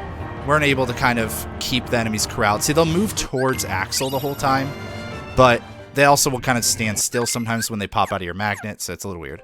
Now we're heading into my favorite fight in the game. Or favorite fight in the run, at least. And that is the Roxas fight.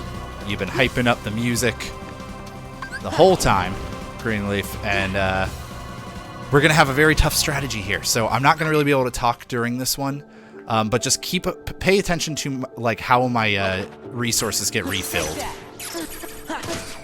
Take this. Defend.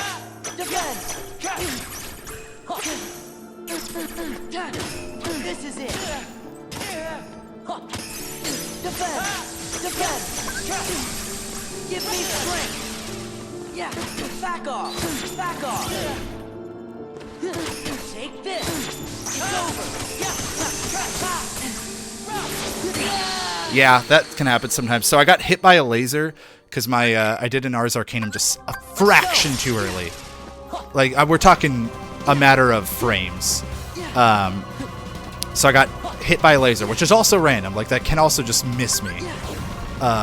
So a little bit unlucky and slightly mistimed there. So we have to try again now because it's pretty much certain death whenever anything goes wrong in this one. Back off. Yeah. Defend. Yeah. Back off. Defend. Right. Back off. This is it. It's over. It's this. Oh. Okay. We're okay. We salvaged it. Back off. Okay. Defend. Take this. Gather.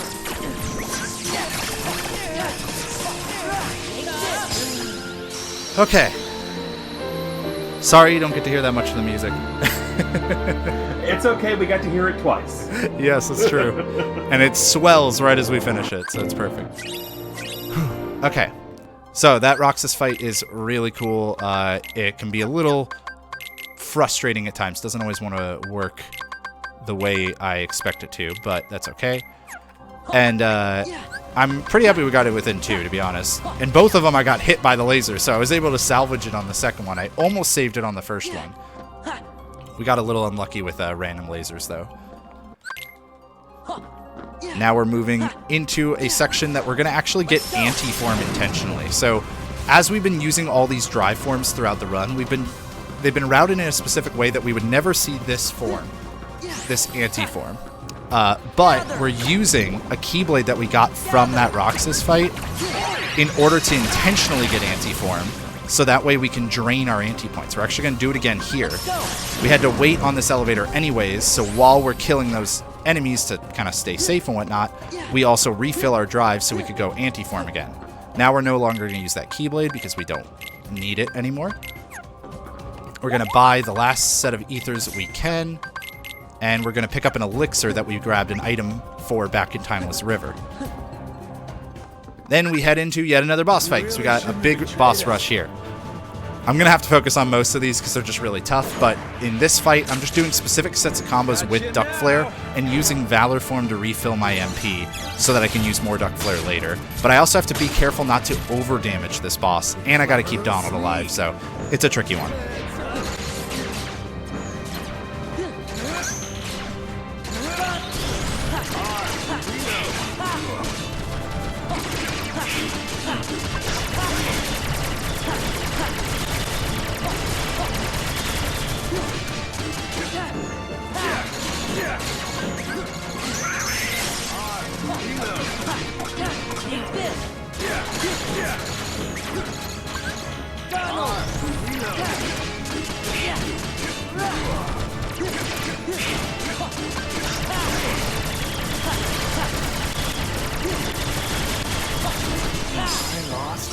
Okay, cool.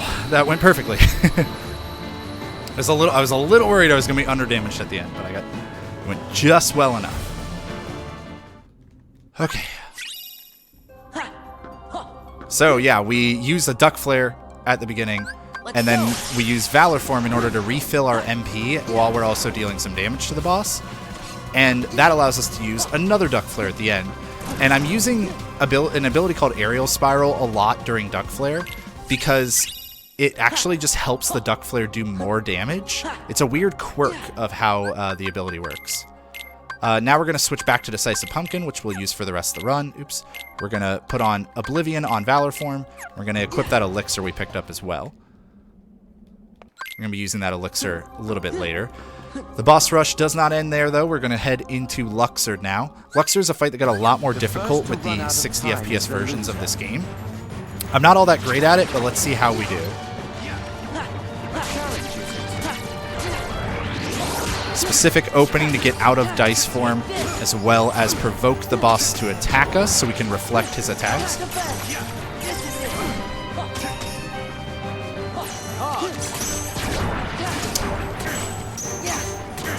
Yeah, this is a little weird. Unfortunately, one of my attacks got parried while I was trying to hit the boss, so we're gonna have to just kind of improvise on this now.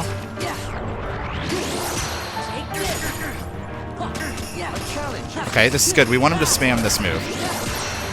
Oh, but I messed up the timing. It's fine. Throw a potion. Once more kept us alive there. I used that thunder to help provoke the boss to want to attack me there. Yeah, I shouldn't have done those finishers. I should have just done aerial hits. A little bit of a silly mistake by me, but it's fine.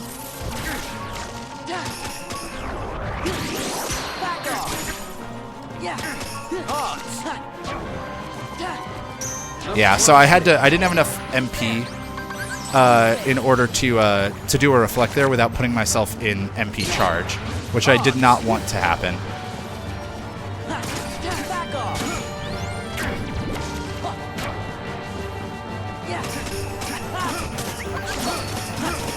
Alright, so we're gonna... Oh, I didn't know. Okay, so this... I was gonna try to skip the DM for this boss, but it's not gonna let me here. I think that's probably because I provoked his retaliation. So there's a thing in this game we, in the community, refer to as revenge value, which is basically just the hidden mechanic that determines when bosses retaliate while you're comboing them. And throughout the entire game, but especially in this world, I've been kind of abusing the way that I use specific attacks. We're gonna just kind of wait here because I don't feel like chasing him and ending up dying. We're just gonna wait for my MP to come back. I've been using like specific attacks. Like you might have wondered why I was using blizzards on Roxas or thunders every now and then. Like why am I using specific spells or specific attacks at specific times? Usually the reason is I'm trying to work around the way that the boss wants to retaliate and forcing it to retaliate at a time that is advantageous to myself. We're going to use that here as well. This fight's also just a little bit weird. But hopefully it should end quite quickly. With a lot of Duck Flare. And more Master Form as well. Gotta heal Donald.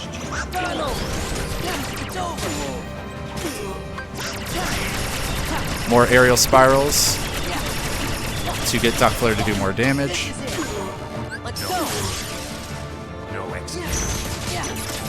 And then reflect, attack, reflect, blizzard.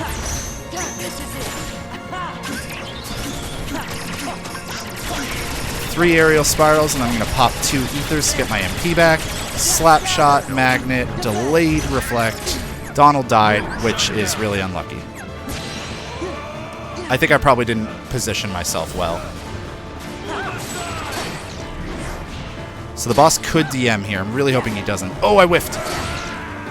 All right, don't DM, don't DM, don't DM, don't DM. Okay, good.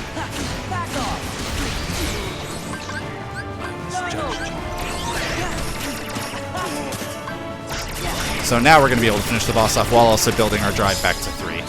Had to sit through one more Berserk phase there where the room got kind of dark, but I could still deal with the boss. I could still use the Claymore's reaction command in order to knock him out of that.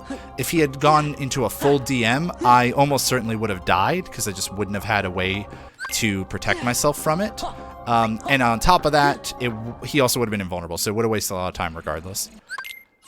Sometimes Donald dies like that. It's probably a positioning error on my side, but usually he just stays alive, so a little unfortunate. But like I said, probably my fault. So far, though, World That Never Was it's been going okay. We haven't like nailed all of the strats or anything, but our deaths have been limited for sure. We use a Wisdom Form there, by the way, just to top off our drive when we enter this cutscene, and also it's just a little bit faster than using the level 1 quick run. And now we're going to run up the building, of course respectfully taking the stairs instead of walking up the front.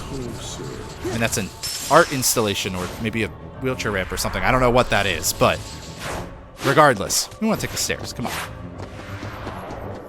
We're going to use the 3rd reaction command that pops up here because it's going to do the most damage. A lot of people are probably just always mashing triangle, didn't even realize there was more than one. And now we're going to use a lot of reflect with this boss. In fact, trying to get 2 reflects per combo by weaving a slap shot in the middle. You can do this 3 times. Ah, he's going to warp.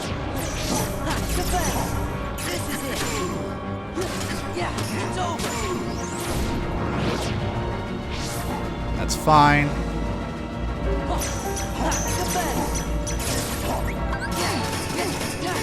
I think I might be able to finish the boss off here in limit form. We'll see.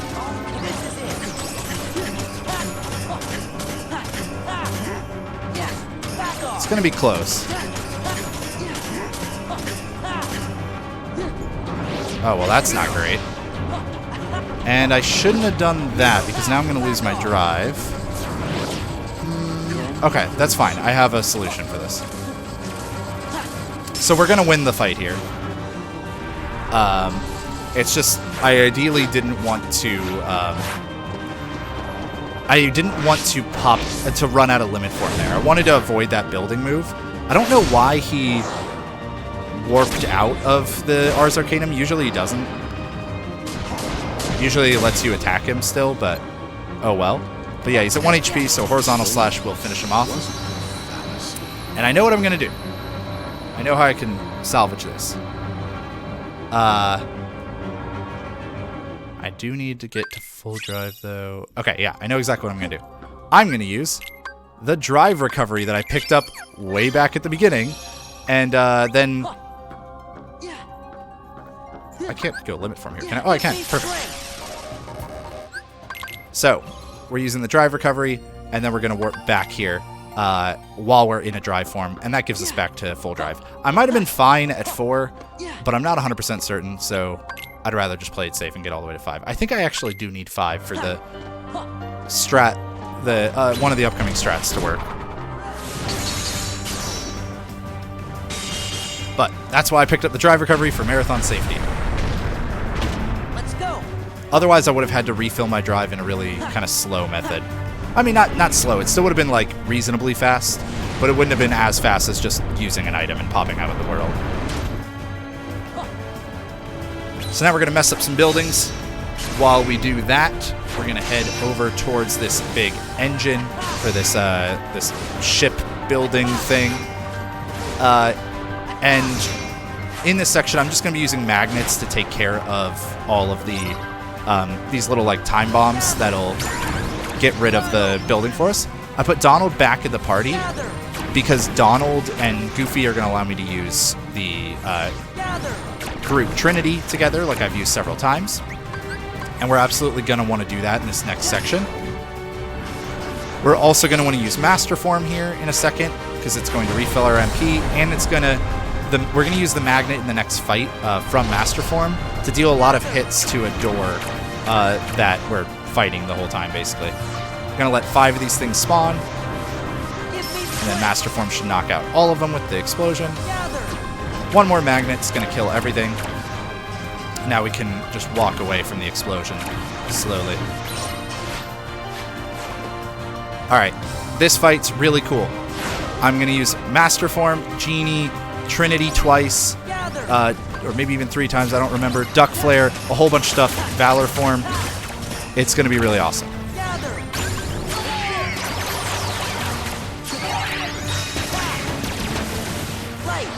Alright, there's the first Trinity. Pop 2 Ethers. Bring Genie out.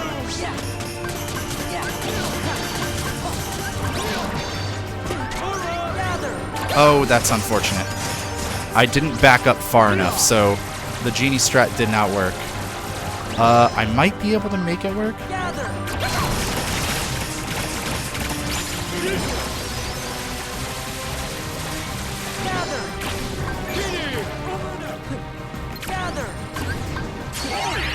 Maybe? Oh my god, I think this still worked. Okay. That's a miracle.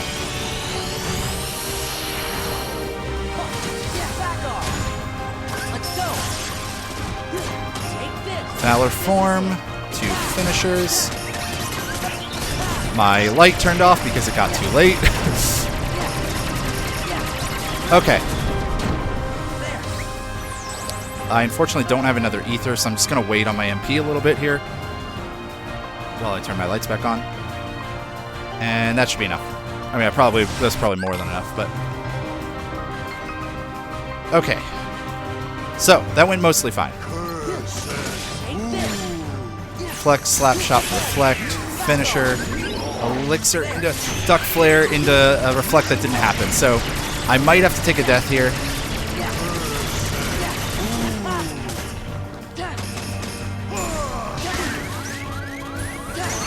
Yeah, okay, I thought that might happen.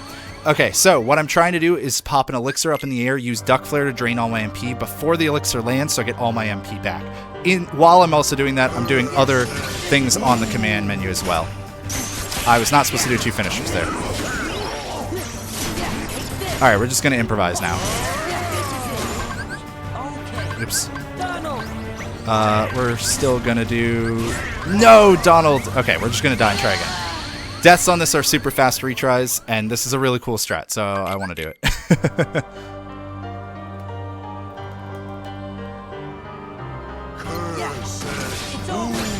Okay, reflect, slap shot, reflect. I still messed up.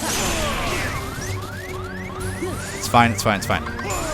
We're gonna do elixir into duck flare.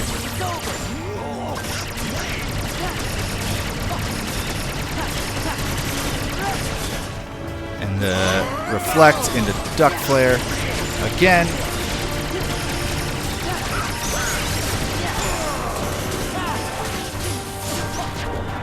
We might be okay if I could stop getting combo back. Oh, well, that's unfortunate.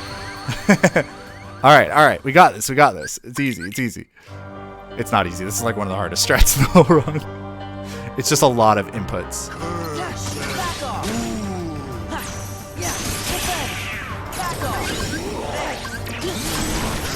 Okay, I slightly messed it up, but I still might be okay.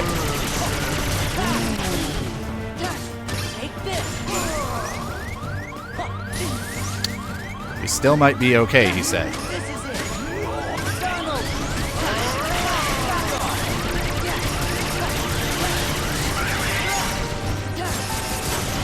Okay, we got there.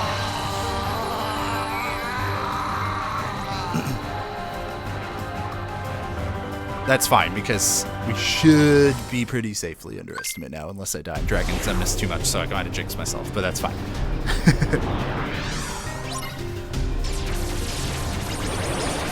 Alright, so this fight's not like an auto-scroller, but it is kind of just slow and a little boring, and you can actually pretty easily die in it regardless, because everything does massive damage to you. The boss is going to do these lasers between every attack, and it's also going to, or between every like piece that you want to break off. And also, like, you want to be maximizing your damage while still trying to drain all the enemies' attacks to feed your mega laser. So it's a little tricky at times. Alright. But it's still pretty long, and there's not a ton going on, so now would be a good chance for our last check-in Greenleaf on donations and whatnot as we head into the very, very end of this run. I wish I had some donations to give you, but I think we're in that area where the East Coast is going to sleep, the West Coast is sort of like setting them down, and yours is just waking up. So, but don't worry, get those donations in. We'll still have plenty of time. We'll stuff all day tomorrow, and we got some Monday stuff going on. We got the rest of the Hearts Talk. We got a bunch of stuff happening. So, get your donations in for that, everybody. Again, we are raising money for No Kid Hungry. Again, and we mentioned it earlier, but every dollar that we donate here is pennies. Yeah, again, we don't encourage math on Twitch, but I want you to think about that in your head. How many heals a single dollar does? And if you can't afford it, because if everyone's going through hard times, we understand that. You can still help out by getting the information of the marathon out there. Retweet the SpeedGaming account. Let people know this is happening. Bring your friends. Bring your friends' friends. Let your parents know. Your grandparents know. Your cousin who's having a baby in the hospital. Let them all know. Okay, that was a pretty good piece there. I am a little scared about my health. I think I'll survive one missile if I get hit, but I'm not entirely certain. And getting hit by these missiles is basically random. Okay. I am doing this like infinite finisher thing. It's like combo canceling or finisher canceling. It's similar to what we were doing with Genie a few times. But it's using Riku's attacks instead to make the same thing happen.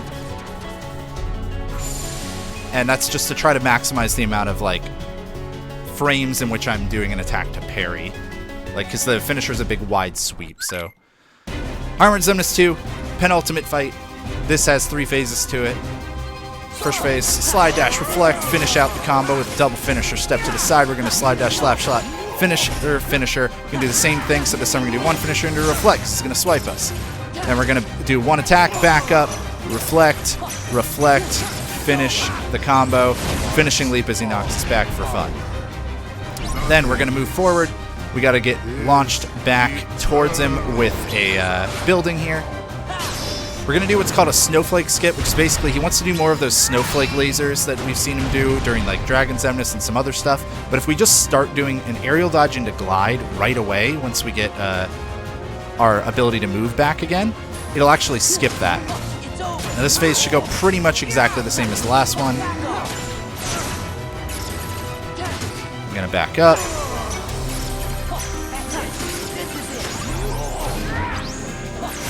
I should not have reflected that, but I was scared about those lasers because I was not expecting them to spawn. If you're wondering, hey, how come you're gliding when you never got Final Form, you weren't leveling Final Form? This fight just gives you all of the max growth abilities, regardless of whether you've actually unlocked them or not. So I even have dodge roll as well, and aerial dodge, which I also never unlocked on base sword. So now the important part is I need to obviously not die at the end of this fight, but I also need to make sure I have full MP when this fight ends.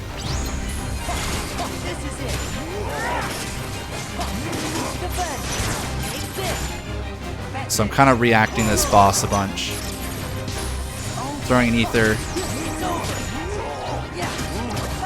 That should kill him. Okay, good. So, heading into this fight, Finals Emnus is still a really, really difficult fight. I do a stupid strat that involves some ground combos in the middle of this fight, which is really weird. So I'm going to focus up, see if I can make it happen.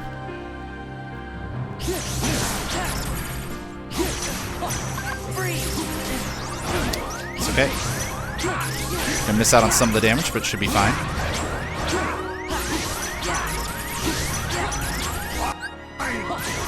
Had to reflect there. I had to pause buffer to know which move he was using.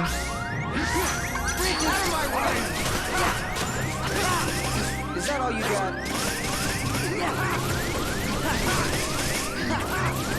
I'll take on.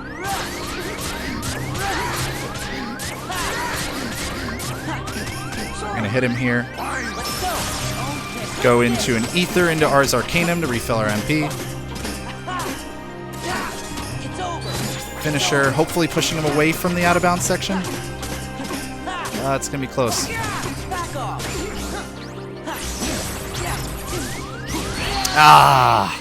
Yeah, I mistimed my reversal. I did it a little too late, so I got hit and then I tried to fix it. Couldn't. That's okay, we'll try again.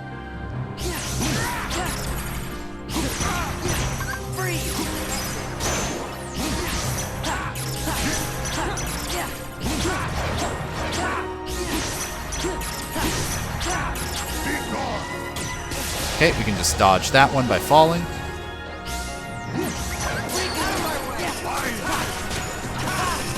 Is that all you got? This is Riku's limit called Recession. It has a lot of different attacks you can do in it. I'm basically just doing the ones to maximize damage and time, as you might expect. Let's go.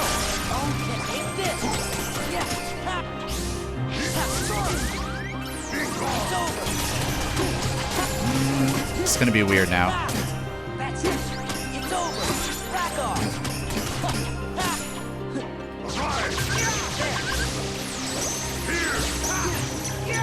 Alright, time to improvise. We're just getting a bunch of reflect damage on the boss here.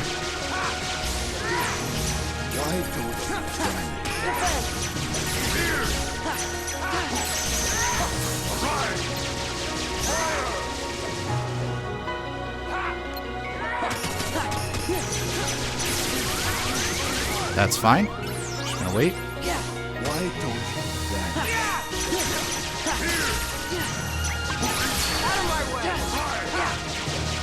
Okay, so we should be able to... We only have to damage the boss a little bit more. Okay, there we go. So now we're just gonna end it, and we should go into the laser jump.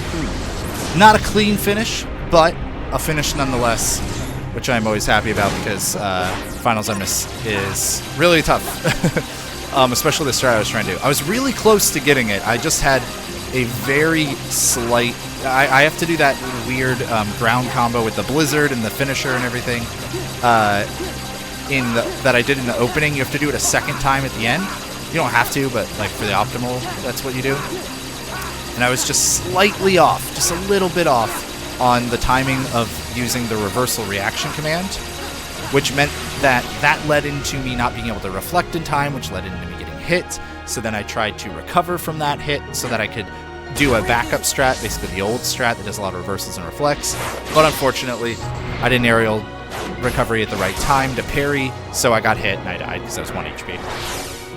A little bit tricky, but that is still going to be the end. Time is coming up pretty soon. Just got to watch this cutscene. You can follow me, twitch.tv/JHobz296. You can follow me on Twitter @J_Hobbs. If you don't want to have to type any of those out, just search JHobz on Google, JHobz.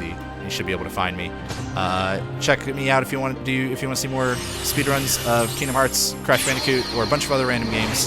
Also been playing a lot of Elden Ring and Dead Cells. I'm going to probably play more of lately. Get ready on time, which is me, so I don't know why I'm telling anyone. There it is.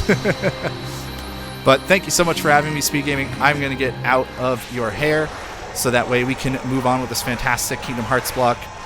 Thank you, Greenleaf, for hanging out with me and hosting the whole time. That'll do it for me. Oh, it's been fun. Thank you for having me. Yeah. Bye, everybody. Did it. I wouldn't be And too before we sure of sneak that. out of here too quick, just want to remind everybody that we're going to have a little bit of a setup block coming up.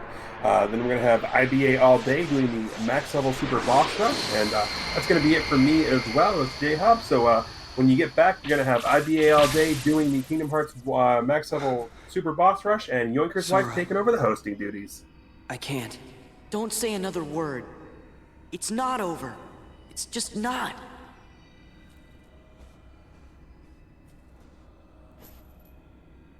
How can you say that?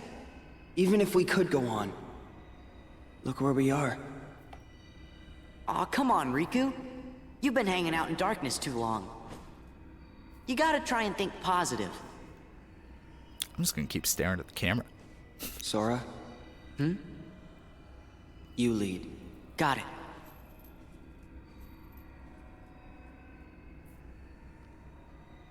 You know, I always figured I was better at stuff than you. Really? Are you mad? No. I kinda always thought you were better at everything, too. I think we're still on. Look, what's Hey, that everybody. light? How's your evening going? What's happening, chat? You having a good Saturday night? It is Saturday, right? Time has no meaning. It's Sunday for me. That's true. It's Sunday for me, too. That's true. It did just turn to Sunday. It did.